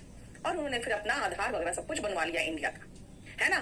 तो क्या था ये एमिग्रेंट का मतलब हो गया जो यहाँ से चले गए, यानी जैसे कि NRI जो है, नॉन रेजिडेंट इंडियंस, जो अमेरिका कनाडा जाके बस गए, है ना। तो वो क्या हुआ? वो बाहर चले गए, वो एमिग्रेंट हो गए, और जो अंदर आके बस गया वो इमिग्रेंट हो गए। नेक्स्ट आओ, ये दो वर्ड जो है इटिनेरेंट और इटिनरी, ये जो दो वर्ड्स है, ये दोनों वर्ड आपको घूमने से रिलेटेड बात बताएगा। तो दोनों वर्ड जहां पर भी दिखे आप समझ जाओ कि घूमने से रिलेटेड है। यानी इटिनेरेंट जो होते हैं वो घुमक्कड़ होते हैं, वो वॉन्डरर्स होते हैं जो जगह जगह घूमते हैं, है ना। Travelling from one place to another, जिसको हम लोग इडियम्स एंड फ्रेजेस में ईची फूड भी कहते हैं, और ऐसे लोगों को वॉन्डरलस्ट होते हैं, ये लोग वॉन्डरर कहलाते हैं, ठीक है। Travelling from place to place, जिनका इडियम में है ईची फूड, जिनको पैर में खुजली मची रहती है, घूमते रहेंगे वो, है ना। और वॉन्डरर कहलाते हैं ये घूमते हैं। हालांकि कह सकते हो कि ऐसे लोगों को कई बार लोग वैगाबॉन्ड बोल देते हैं, लेकिन ऐसा नहीं है। वैगाबॉन्ड एक अलग ही क्लास के लोग होते हैं, ठीक है। और जब आप कहीं बाहर घूमने जाते हो, तो अगर मान लो किसी कंपनी की तरफ से गया हो, तो वो एक आपको शेड्यूल देगा, कब हम कहाँ पहुंचेंगे, वहां पे क्या क्या करेंगे, है ना। कहाँ पे फिर हम लोग घूमने कहाँ जाएंगे, कहाँ ठहरेंगे, कितने बजे पहुंचेंगे, वो पूरा एक शेड्यूल ऑफ द टूर होगा। दैट इज कॉल्ड इटिनरी, यानी कि शेड्यूल ऑफ अ टूर, ठीक है। समझ में आया? अब हम नेक्स्ट डम्बफाउंडेड। हम ऐसे याद रख सकते हैं, डम का मतलब होता है गूंगा, जो बोल नहीं सकता है, और फाउंड का मतलब हो गया पाना, है ना, या पाया जाना।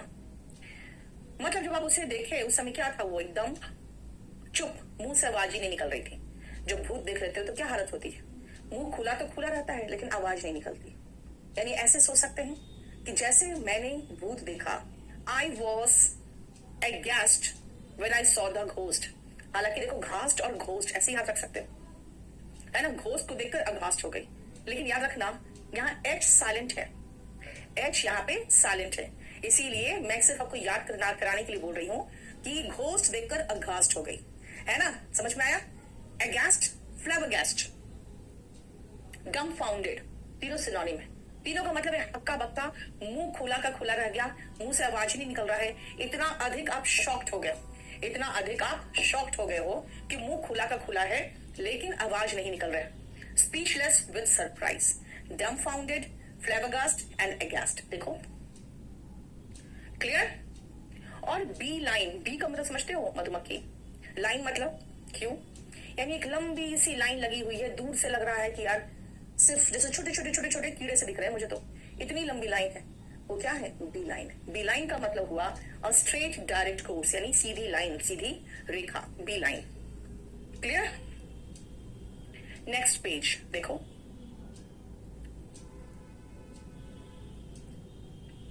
पेडांटिक। What is the meaning of पेडांटिक?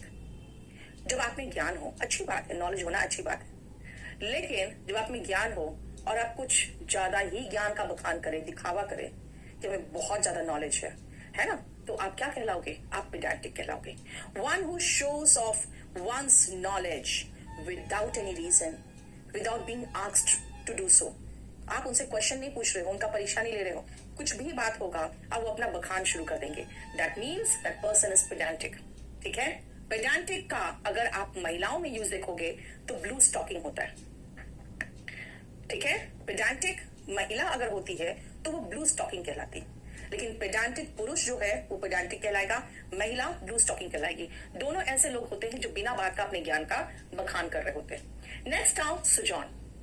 एक शॉर्ट स्टे कहीं करते हो ना, है ना, वो आपका सुजॉन होता है। एक शॉर्ट स्टे और टेम्पोररी स्टे, कहीं पर जा रहे हो या कहीं से आ रहे हो या कहीं पर एक शॉर्ट स्टे कर रहे हो, है ना, तो क्या होता है, वो सुजॉन होता है। क्लियर, समझ में आया?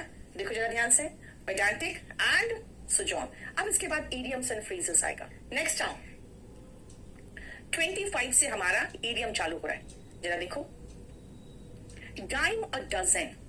बेटा डाइम का मतलब है ना, जैसे यहाँ पे कहते हैं ना एक नया पैसा, एक पैसा, वैसे dime smallest unit of currency है। और डजन का मतलब दर्जन, यानी एक डाइम में डजन, दर्जनों मिल जाएगा एक पैसे में, तो इसका मतलब क्या है, बहुत चीप है और इजीली अवेलेबल है, बहुत आराम से उपलब्ध है और बहुत चीप है। क्या है, मैंने क्या कहा, अबंडेंट, चीप एंड कॉमन, बहुत अधिक प्रचुर मात्रा में उपलब्ध है और बहुत ही कॉमन है। ठीक है, क्लियर हुआ? ओके, 24 नंबर आ जाओ। Cut both ways. मान लो मेरा ये सूट सिल रहा है, ठीक है, अब दर्जी ने क्या किया, आगे का ऐसे डिजाइन उनको काटना है, उन्होंने काटना शुरू किया। बाय चांस पीछे वाला भी कपड़ा उसके साथ ही आ गया, या इधर कोने वाला कपड़ा उसके साथ आ गया पीछे से, और उससे जब काटा तो आगे का डिजाइन तो उनके अनुसार कट रहा है, लेकिन पीछे का डिजाइन क्या हुआ, हाँ, पीछे का डिजाइन बिल्कुल गलत कट गया। तो कट बोथ वेज का मतलब है फायदेमंद और नुकसानदेह दोनों एक साथ होना। ठीक है, to affect both sides of an issue equally, है ना, फायदेमंद और नुकसान दोनों एक साथ होना। जैसे कई बार लोग कहते हैं यार ये बिजनेस में ये कर ले, तो कहेगा ठीक है कर लो, लेकिन ये आपको फायदा तो देगा, लेकिन लॉन्ग रन में नुकसान भी दे सकता है। अब लॉन्ग रन में नुकसान दे रहा है, इसका मतलब क्या है कि अभी भी तो नुकसान ही दे रहा है, राइट। इसका मतलब हो गया it will cut both ways, यानी कि फायदेमंद या नुकसानदेह या both side of any issue, ये आपको इफेक्ट करेगा। ठीक है, नेक्स्ट आओ, डाइम में डजन बता दिया, एक दर्जन एक डाइम में, यानी कि इजिली अवेलेबल, बहुत ही सस्ता। इन 2 शेक्स, मतलब 2 बार जितनी देर में कोई पूछ हिला ले कोई मेमना, उतनी देर में, मतलब उसका मतलब हुआ कि बहुत कम समय में। इन 2 शेक्स, अगर मैं कहूं कि ये काम it will be done in 2 shakes, यानी तुरंत कर देती हूं मैं, है ना। इन 2 शेक्स का मतलब होता है तुरंत। It takes 2 to tango. मेरा टैंगो एक डांस है, जब आप किसी के कमर में हाथ रख के ऐसे पकड़ते हो दूसरा हाथ और डांस करते हो। अब कहोगे मैडम ये क्या कर रहे हो, अभी आपको अच्छा नहीं लग रहा है मुझे देख के, क्यों? क्योंकि यहाँ कोई मेरा पार्टनर ही नहीं है। मतलब बिना पार्टनर का मैं टैंगो कैसे करूं? यानी टैंगो डांस तभी होगा जब 2 व्यक्ति होगा, जिसको कहते हैं ताली दोनों हाथों से बजती है, इसका एक और इडियम है, it takes two to make a quarrel. गलती सिर्फ एक पार्टी का नहीं होता, दूसरे का भी होता है। ठीक है, देखो, certain actions or activities cannot be performed alone. It takes two to make a quarrel. देखो 27 का। Next आओ 28 to 33 देखो, to kill two birds with one stone, इसका मतलब एक पत्थर से दो चिड़िया को मार लोगे, जैसे कहते हैं एक पंथ दो काज। यानी अगर आप एक पत्थर से दो चिड़ियों को मार लिए, इसका मतलब है आपने एक एफर्ट किया और आपका दो चीज हो गया, है ना। कई बार समझाती हूँ भाई, सिलेक्शन मिल जाएगा ना तो एक पंथ दो काज हो जाएंगे, आपके पास एक बहुत बढ़िया सरकारी नौकरी भी हो जाएगी और बहुत अच्छे से शादी भी हो जाएगी। समझ में आया? That means you will kill two birds with one stone, है ना। अब ये सुन के तो एकदम खुश हो गए कि भाई शादी हो जाएगी मेरी। You are in 7th heaven after marriage, you are on cloud 9 after marriage. You are in 7th heaven. Yeah, you are on cloud 9 after marriage because you are elated, very happy, ecstatic, euphoric, gay. इसका मतलब, सबका मतलब है क्या? खुश, ecstatic, euphoric, gleeful, joyous, blissful, very happy. देखो, ठीक है। इसमें एक और सिनोनिम है, क्लियर। ये सब का मतलब होता है वेरी हैप्पी, याद रखना, क्लियर। बट रिमेंबर, ये जो खुशी है ना बेटा, that will be just a 9-day wonder, है ना। मतलब 4 दिन की चांदनी फिर अंधेरी रात। So this happiness is just 9-day wonder. इसीलिए वापस धरती पे आ जाओ, मतलब a short lived happiness. 9-day wonder का मतलब क्या हुआ? 9-day वंडर का समथिंग और someone that creates a short-lived sensation and happiness.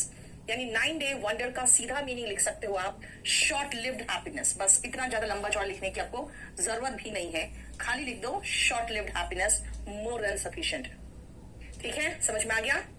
Next आओ, प्ले वंस एस।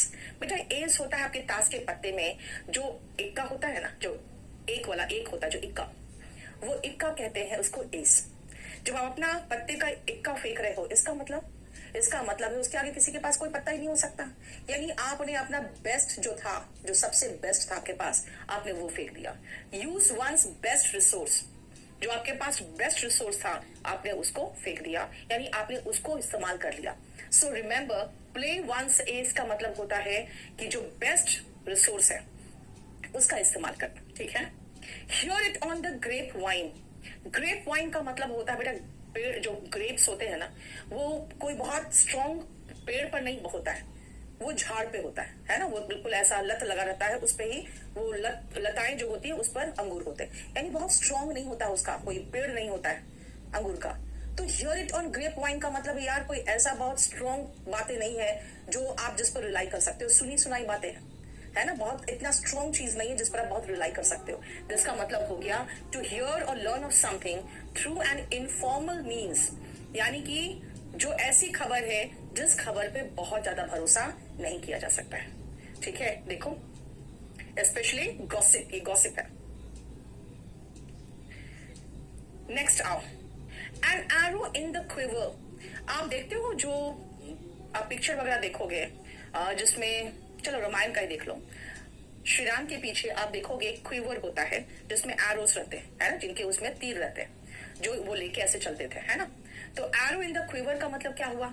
मान लो अब उनको अगर तीर चलाना है तो क्विवर में तो एरो है ही, बस निकाला तीर और चला दिया, है ना, निकाला तीर और चला दिया। ठीक है, इसका मतलब क्या है? इसका मतलब है जो आपके पास उपलब्ध रिसोर्स है उसकी बात की जा रही, आपके पास जो उपलब्ध साधन है। नेक्स्ट आओ, अ स्टिच इन टाइम सेव्स 9। मान लो मेरा कपड़ा यहां से फट जाए, ठीक है, अब मैंने सोचा कि सिल लेंगे ना, बाद में थोड़ा और फटेगा, थोड़ा और फटेगा, थोड़ा और फटेगा, इधर से फटेगा उधर से फटेगा, बस खत्म, है ना। अब अगर मैं बैठूंगी सिलने के लिए तो वो ऐसी सिलाई होगी जिसको मैं पहनूंगी तो लगेगा यार ये तो सिला हुआ कपड़ा पहनी हुई, यानी फटा हुआ पहना हुआ है, यानी कि आपको फिर पहनने में अच्छा भी नहीं लगेगा। दिस मीन्स अब टाइम भी ज्यादा जा रहा है, एफर्ट भी ज्यादा लग रहा है उसको ठीक करने में, और ठीक हो भी नहीं रहा है। यानी सही समय पर जब थोड़ी सी सिलाई खुली थी उसी समय अगर मैंने सिल लिया होता तो मेरा बहुत सारा टाइम, एफर्ट, एनर्जी सब बचता, है ना। इसका मतलब अ स्टिच इन टाइम सेव्स 9 का मतलब है It is better to fix a problem when it is small than to wait and let it become a bigger problem. समझ में आया? Next out 3 R's. What is the meaning of 3 R's? R से क्या क्या हो सकता है? Reading, ठीक है? R का मतलब बेटा राइटिंग नहीं होता, लेकिन राइटिंग में भी एक R आता है.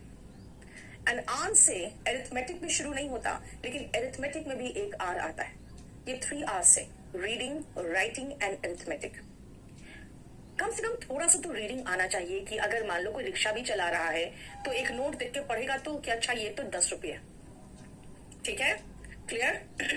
उसके बाद उसको लिखना भी आना चाहिए थोड़ा बहुत, ताकि वो अपना हिसाब मिला सके, भाई मैंने कितना कमाया है ना. अरिथमेटिक भी आना चाहिए. क्यों? अगर मान लो मैं रिक्शे में बैठी हूँ, 40 रुपया हुआ, मैंने 100 रुपया दिए, तो उसको इतना तो पता होना चाहिए कि उसको 60 रुपया वापस करना है. इसका मतलब ये बेसिक नॉलेज है, इतना तो आना ही चाहिए. And that is the fundamentals taught in elementary school. ठीक है, ये रिसाइकल, रीयूज और रिड्यूस नहीं है, वो तो खैर बाद में बनाया गया, क्योंकि जब हम लोग एनवायरमेंट की ऐसे तैसे कर दिए तब ये सारे 3 R's बने. लेकिन यहाँ पे जो 3 R है वो है आपका fundamental education. 1 in a million, कहते हैं ना लाखों में एक है मेरा बेटा. नहीं, सारे जितने लड़के बैठे हैं सबको पता है कि वो अपने माँ के लिए क्या है, लाखों में एक, यानी वेरी रेयर. ऐसा तो है ही नहीं, है ना, ऐसा तो है ही नहीं कोई मेरे जैसा. नहीं, अ पर्सन और thing that is very unusual, special और admired. 1 in a million, right?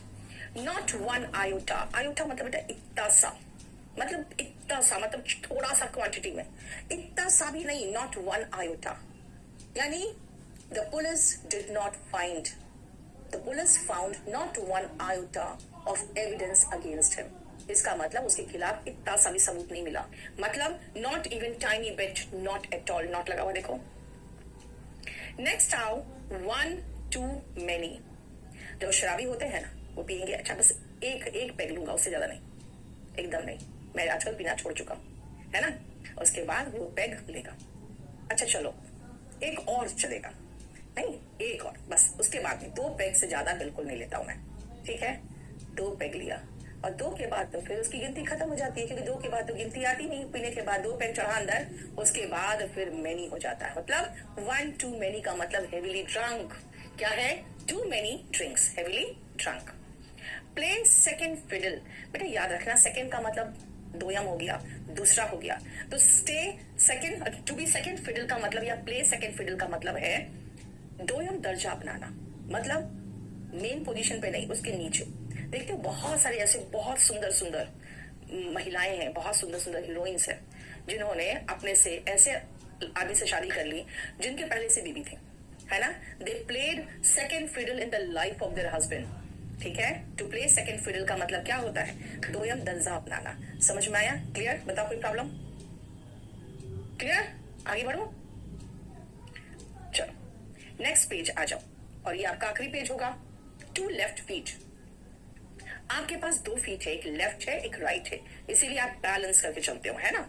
लेकिन अगर 2 लेफ्ट फीट होगा तो भाई बैलेंस नहीं कर पाओगे आप, है ना. 2 तरफ भगवान अगर हमारे लेफ्ट की तरफ 2 फीट दे देता तो क्या होता? हम लड़खड़ाते रहते हैं, राइट. इसका मतलब हो गया अ पर्सन हु वॉक्स क्लमजली और who is bad at dancing. जो अच्छा डांस नहीं कर सकता है या चलता है तो बहुत लड़खड़ा के चलता है, तो कह सकते हैं क्या है? He has 2 feet.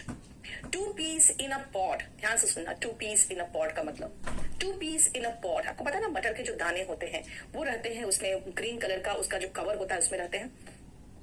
अब जब उनको एक को खोलोगे तो आप देखोगे कि उसके अंदर जो पीस है वो एक ही साइज का, एक ही तरह दिखते हैं, है ना. तो 2 peas in a pod का मतलब हुआ जो एक जैसा दिखे.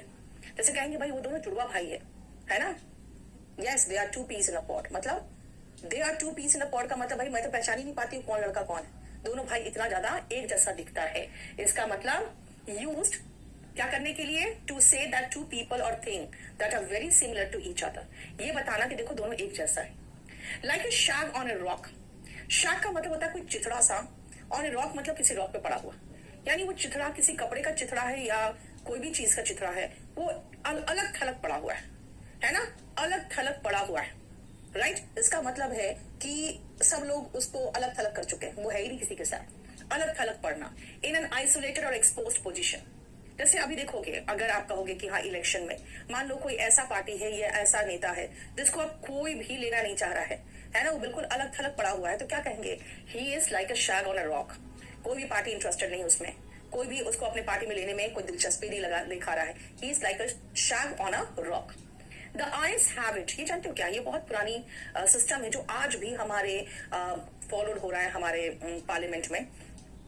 जब देखोगे कि कौन कौन इस बिल के पक्ष में अगर कहा जाएगा, तो जितने लोग हाथ उठाएंगे ना उनको काउंट करके कहेगा इतना 71 आइस। अरे भाई 71 यस लिख दो ना, अब इतना पुराना हो चुका है उसको तो चेंज कर सकते हो। और नो के लिए नेस लिखा रहता है, आइस एंड नेस लिखा रहेगा, NAY और AYES, है ना। बहुत गंदा लगता है भाई, पुराने जिस समय अंग्रेज बना के चले गए तुम उसी को फॉलो कर रहे हो। तो रिमेंबर द आइस हैबिट का मतलब है कि जो यस बोलते हैं वही विन करते हैं, यानी मेजोरिटी विन करता है ना। इसका मतलब the yes votes win. All over hell's half acre, hell का आधा एकड़ भर गया, इसका मतलब है हर जगह पे।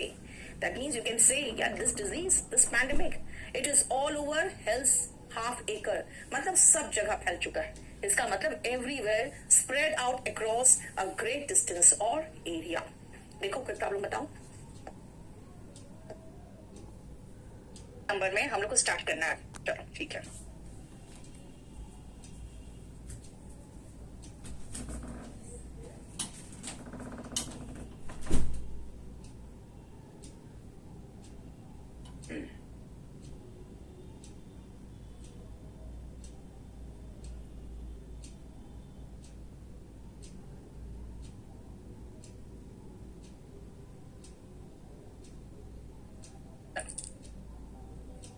फ्लिम्सी, अगर मैं कहूं फ्लिम्सी को, आप ऐसे सोच के चलो, कई बार वर्ड को हिंदी में ऐसे याद कर सकते हो ना, कि जैसे फिल्म सी, फ्लिम्सी मतलब ऐसे फिल्म सी।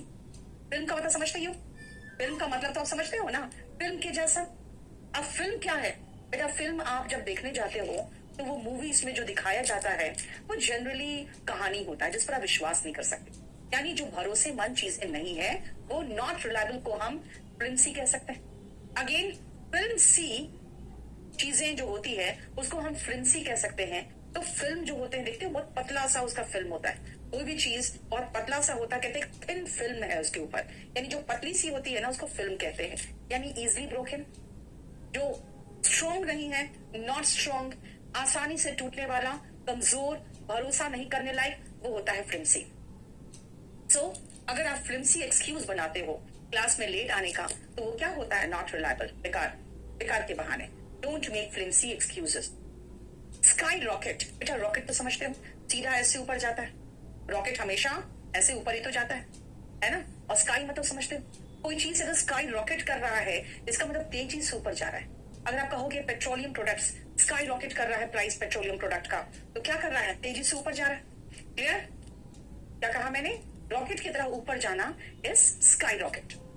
प्रेजुडिस, प्री मतलब पहले, जुडिस बना है जज से। आप पहले ही जज करके बैठ गए हो कि ये तो बदमाशी है ना, ये तो बेकार लड़का है, इसका तो नहीं हो। तो क्या कहेगा? कहेगा मैडम और sir please do not have prejudiced mind. पहले से जज करके तो मुझे बैठे हुए, इसका मतलब अनरिजनेबल जजमेंट है आपका, जिसमें कोई तर्क नहीं है। ऐसा अनरिजनेबल फीलिंग कि आप किसी को पसंद नहीं करते हो, इसीलिए वैसा माइंड के साथ आप उसको देख रहे। प्रेजुडिस का मतलब हो गया पहले से जज कर लिए। लॉर्ड एप्लॉड, ऐसे आप रखोगे, लॉर्ड एप्लॉड, लॉर्ड एप्लॉड मतलब पसंद करना, एप्लॉड मतलब तारीफ करना। लॉर्ड का सिनोनिम एप्लॉड, एप्रिशिएट, प्रेज, एक्सटॉल, सबका मतलब है तारीफ करना, ये वर्ब है। जैसे मैंने कहा लॉर्ड एप्लॉड, ऐसे याद रखो, एप्लॉड का मतलब तारीफ करना, लॉर्ड का मतलब ही तारीफ करना।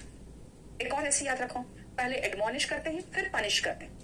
Admonish then punish, first admonish then punish. घर में भी आप पहले डांट खाते हो, नहीं सुधरते हो तब पनिशमेंट मिलता है। तो एडमोनिश का मतलब होता है डांटना, admonish then punish. Lord applaud, film के जैसा फ्लिम्सी, है ना। देखो लॉर्ड का मतलब एप्लॉड, एडमोनिश उसके बाद पनिश। एडमोनिश का मतलब हुआ डांटना, इसका कई सिनोनिम है, जैसे child, scold, reprimand, rebuke, rebuff, chastise, castigate, lambast, castigate, lambast and upbraid। ठीक है, देखो ये सारा सिनोनिम है एडमोनिश का। रिब्यूक, चास्टाइज, रेप्रिमांड, स्कोल्ड, रिबफ भी हो सकता था, यहां नहीं दिया है, एडमोनिश, ये सब सिनोनिम है, ठीक है। नेक्स्ट आप पॉम्पस, अगर आप बहुत पॉम्पस ड्रेस पहन के बाहर जाओगे, है ना, तड़क भड़क वाला एकदम रेड पैंट एंड ग्रीन जूते, है ना, तो क्या कहेगा, कोई कहेगा you look pompous, you look pompous, इसका मतलब शोई, दिखावे से भरा हुआ, फ्लैशी, गैरिश, गॉडी, और इसका सिनोनिम और भी होगा ऑस्टेंटेशियस, फ्लैम्बॉयंट, ऑस्टेंटेशियस, फ्लैम्बॉयंट, इन सब का मतलब है दिखावे से भरा हुआ, इन सब का मतलब है दिखावे से भरा हुआ। Pompous, showy, flashy, garish, gaudy, ostentatious and flamboyant, इन सब का मतलब है दिखावे से भरा हुआ। देखो क्लियर, चलो नेक्स्ट आओ। फ्लैम्बॉयंट जो अभी मैंने कहा था ऑस्टेंटेशियस, वही सेम सिनोनिम आ गया पीछे का, गैरिश, गॉडी, शोई, ठीक है, इन सब का सिनोनिम है पॉम्पस, फ्लैम्बॉयंट, ऑस्टेंटेशियस, यानी कि 6 और 7 सिनोनिम था। ऑटोप्सी, याद रखना, पोस्टमार्टम वर्ड बहुत कॉमन है, सिनोनिम इसका है autopsy and necropsy. Necro word कहीं आए ना, समझ जाना ये नेक्रो वर्ड डेड बॉडी से रिलेटेड, नेक्रो वर्ड हमेशा डेड और डेड बॉडी से रिलेटेड होता है।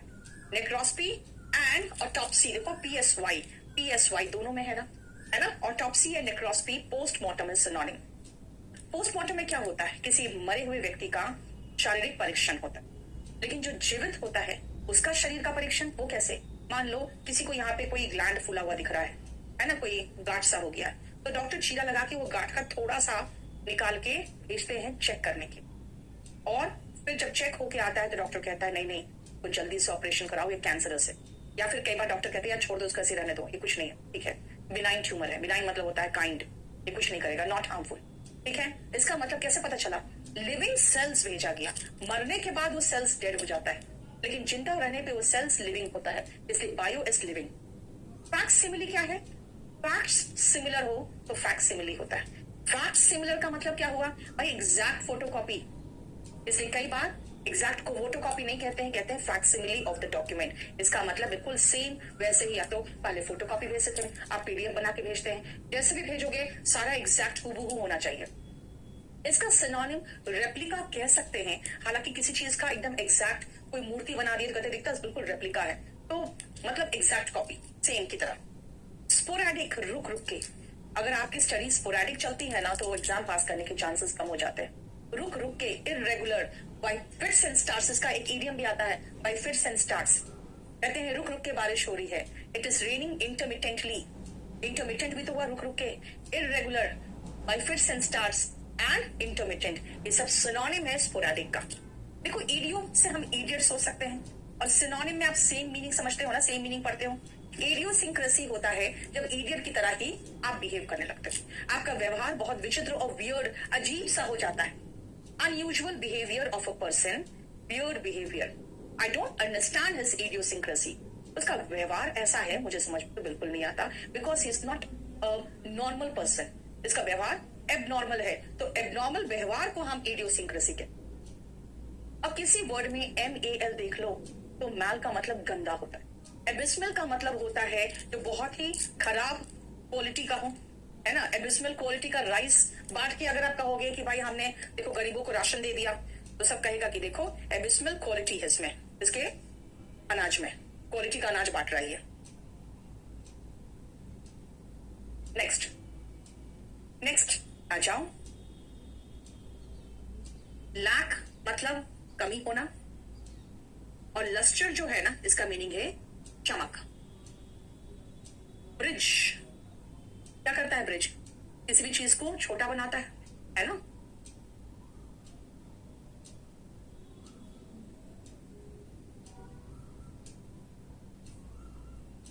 एपी जहां दिखे समझ जाओ ऊपर, और TOME इसका मतलब किताब होता है। जोक्युलर, जोक्युलर जोक से बना है, लाइक अ जोक। इम्पास, इम्पेस बना है इम्पास से, जैसे मतलब इम्पॉसिबल टू पास, ऐसे सोच ले। देखो, इम्पॉसिबल टू पास। अब ब्रिज क्यों बनाते हैं, ब्रिज क्यों बनता है? किसी चीज को छोटा करने के लिए। अगर आप कोई चीज को संक्षेप करोगे, उसको कोई चीज को शॉर्ट करोगे, कंसाइज करोगे, तो अब ब्रिज ही तो करोगे, छोटा या संक्षिप्त करना। टू मेक समथिंग शॉर्टर और कंसाइज। एक और वर्ड याद रखना, कंसाइज। मतलब किसी, आप लोग को सब कुछ दिख रहा है ना? अ ब्रिज मतलब होता है to shorten something, to make concise. इसका मतलब to shorten, to shorten. Lacklustre, भाई चमकहीन। लैक लस्टर मतलब क्या हुआ? लस्टर का मतलब चमक होता है और लैक मतलब नहीं है, सो चमकहीन होना हो गया लैक लस्टर, बुझा हुआ, उबाऊ सा, चमकहीन। Not exciting, not interesting, dull, tedious. जो टीडियस होते हैं ना, थकाने वाले होते हैं, बोरिंग होते हैं। देखो, ड्रंचरी जो होते हैं वो बोरियत होता है, तो बोरिंग हो गया ड्रंचरस। ठीक है। एपिटोमी, बेटा एपी और टोम से बना हुआ है। एपी मतलब ऊपर होता है और टीओएमई जो टोम होता है, टोम का मतलब होता है किताब। अगर आपका नाम किसी किताब के ऊपर छपा है, इसका मतलब आप परफेक्ट एग्जाम्पल उस चीज के लिए। ठीक है, अब परफेक्ट एग्जाम्पल, अगर बहुत अच्छा बिजनेस मैगजीन है और अंबानी का फोटो उसके ऊपर छपा है, मुकेश अंबानी का, that means he is the epitome of business, right? Perfect example of successful businessman है वो। जॉक्युलर, जोक से बना है, like a joke, humorous, amusing, funny, comic, ये सब सिनोनिम है जॉक्युलर का। इम्पेस का मतलब इम्पॉसिबल टू पास, इसका मतलब डेडलॉक। डेडलॉक का मतलब होता है अब इसके आगे कुछ नहीं कर सकते। इसका एक सिनोनिम है कल्डी सैक, देखो हाइफन वाला ही। ठीक है, कल्डी सैक। स्टेलमेट, इसका मतलब याद रखना, कल्डी सैक, स्टेलमेट और डेडलॉक, यानी अब हम ऐसी जगह पहुंच गए हैं कि इसके आगे हमारा बातचीत बंद हो जा रहा है। जैसे पाकिस्तान के साथ सारे टॉक्स फेल हो गए, अब कहां पहुंच गया हमारी बातचीत? इम्पेस पर, डेडलॉक पर, स्टेलमेट पर। ठीक है। Zenith is the highest point, सबसे ऊपर वाला जेनिथ और सबसे नीचे वाला नाडिर। जेनिथ का सिनोनिम देखो, एक्मी, समिट, एपोजी, पिनकल और क्रेस्ट, सब सिनोनिम है और सब ये नाउन का सिनोनिम है। नाडिर इज द लोवेस्ट पॉइंट और अगेन उसका क्या है? द वर्स्ट मोमेंट या the lowest moment, the lowest point भी कह सकते हैं। जेनिथ, नाडिर। जेनिथ सबसे ऊपर वाला, नाडिर सबसे नीचे वाला। और अगर आप अकेला रहना पसंद करते हो तो आप व्यवहार से रेक्ल्यूस हो, यानी आप सामाजिक नहीं हो। सोशल का उल्टा रेक्ल्यूस। जानवर जो एक साथ इकट्ठे रहते हैं वो ग्रिगेरियस कहलाते हैं, तो ग्रिगेरियस का उल्टा अगेन रेक्ल्यूस। देखो, क्लियर? बोलो कोई प्रॉब्लम यहां तक? सुनो, स्कटल क्या है? कभी देखते हो आप सैनिकों को ऐसे झुक के और तेज कदमों से दौड़ते हैं, है ना? लेकिन आप जब झुक जाओगे ना ऐसे, तो बहुत तेज नहीं दौड़ पाओगे और छोटे छोटे कदम उठेंगे और दौड़ोगे फिर। That is called scuttle. Scuttle is to run quickly with short steps or with the body close to the ground. यानी छोटे कदमों से या काफी झुकते हुए तेज भागना। That is called scuttle. ठीक है? Next सुनो ध्यान से, letters after one's name. अगर मैं कहूंगी I'm highly educated, उसके बदले में मैं ऐसे भी कह सकती हूँ I have several letters after my name. MBBS, MD, फलाना ढिमकाना, पूरा MBBS कहा। लेटर्स है ना बेटा, दैट इज डिग्री का नाम आफ्टर वंस नेम, इसका मतलब एब्रिविएशंस इंडिकेटिंग हायर एजुकेशन और ऑनर्स रिसीव्ड।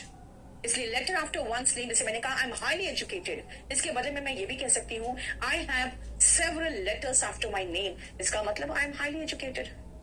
डेड लेटर क्या है, ध्यान से देखना। एक तो जैसे कोई आर्टिकल, जैसे देखे हो एक हमारा सेक्शन है आईपीसी में 376, बहुत पहले 303 था, ये वहां पर देखोगे लिखा रहेगा रिपील्ड, क्योंकि अब वो कानूनी रूप से एनफोर्स नहीं किया जा सकता। अब उसके अंदर कोई चाहे किसी के खिलाफ केस दर्ज करवाना नहीं करवा सकता, क्योंकि वो अब डेड लेटर हो गया है। मतलब वो कानून मृत हो गया है, law which is null and void, जो कानून अब माने नहीं है। लेकिन डेड लेटर का एक और मतलब होता है, मान लो मैंने आपको लेटर लिखा, उसमें आपका एड्रेस गलत लिख दी और मैंने अपना एड्रेस भी जो लिखा नहीं लिखा, अपना एड्रेस लिखने की जरूरत भी नहीं होती है, अपना एड्रेस मैंने नहीं लिखा। ऐसे कंडीशन में क्या होगा कि वो लेटर ना आप तक पहुंचेगा ना मुझे पहुंचेगा, तो वो क्या बन जाएगा, dead letter. Full of beans, कोई डब्बा देखते हो अमेरिका वगैरह में ना, बीन्स भी डब्बे में पैक्ड रहता है, तो जब ऐसे से बजाओगे तो चांदम बहुत अच्छे से जोर जोर से बजेगा, क्योंकि बीन्स यानी अब तुम समझ से राजमा वगैरह, कोई डब्बे में भर दो सूखा राजमा तो कितना तेज बजता है। इसका मतलब एकदम पूरा बज रहे हो, यानी उत्साहित हो, lively, in high spirit, or having a lot of energy, animated. Children are full of beans. उनका जो एनर्जी उसको सही जगह डाइवर्ट करना पड़ता है, because they are full of beans, है ना? Their energy must be directed in a positive direction. अगर आप पॉजिटिव डायरेक्शन में उनको डायरेक्ट नहीं करोगे तो फिर वो कभी भी बहक सकता है, ठीक है? Get more kicks than pens. इसका मतलब क्या है? देखो ध्यान से, इसका मतलब है कि जितना तुम्हें पैसे मिल रहे हैं ना, उससे ज्यादा तो लात खा रहे हो। जितना पैसे मिल रहे हैं उससे ज्यादा तो लात खा रहे हैं। इसका मतलब है कि कमाई कम और पिटाई ज्यादा। यानी कि मैं इस कंपनी में काम नहीं कर सकता। क्यों भाई? I am getting more kicks than pence. जितने पैसे मिलते हैं उससे ज्यादा तो यहाँ पे परेशानी है, और वहां पे इतनी ज्यादा हमारे साथ बुरा बर्ताव किया जाता है। मेरे साथ बुरा बर्ताव ज्यादा है रादर देन कमाई। Getting more kicks than pence. देखो, चलो इस पेज को देखो फटाफट एक बार। टेक अ फैंसी टू, इसका मतलब है पसंद आ जाना। अगर मैं कहूं कि Mallya had taken a fancy to luxury cars, मतलब एक के बाद एक लग्जरी कार्स खरीदता जा रहा था वो, बिकॉज उसको एक तरह का उसका नशा हो गया था लग्जरी कार्स का और दिखावे की चीजों का। तो टेकन फैंसी टू का मतलब, ये टेक अ फैंसी टू का मतलब क्या हुआ? To develop liking for something, ठीक है? नेक्स्ट आओ, लेम एक्सक्यूज। लंगड़ा होता है लेम। लेम एक्सक्यूज मतलब ऐसे बहाने जो खड़े हो ही नहीं सकते, मतलब झूठे बहाने। अब आप लेट आते हो रोज क्लास, रोज कुछ ना कुछ एक्सक्यूज देते हो। Please do not make any lame excuse, मतलब कोई भी झूठा बहाना मेरे सामने मत करना। फॉल्स एक्सक्यूजेस देखो।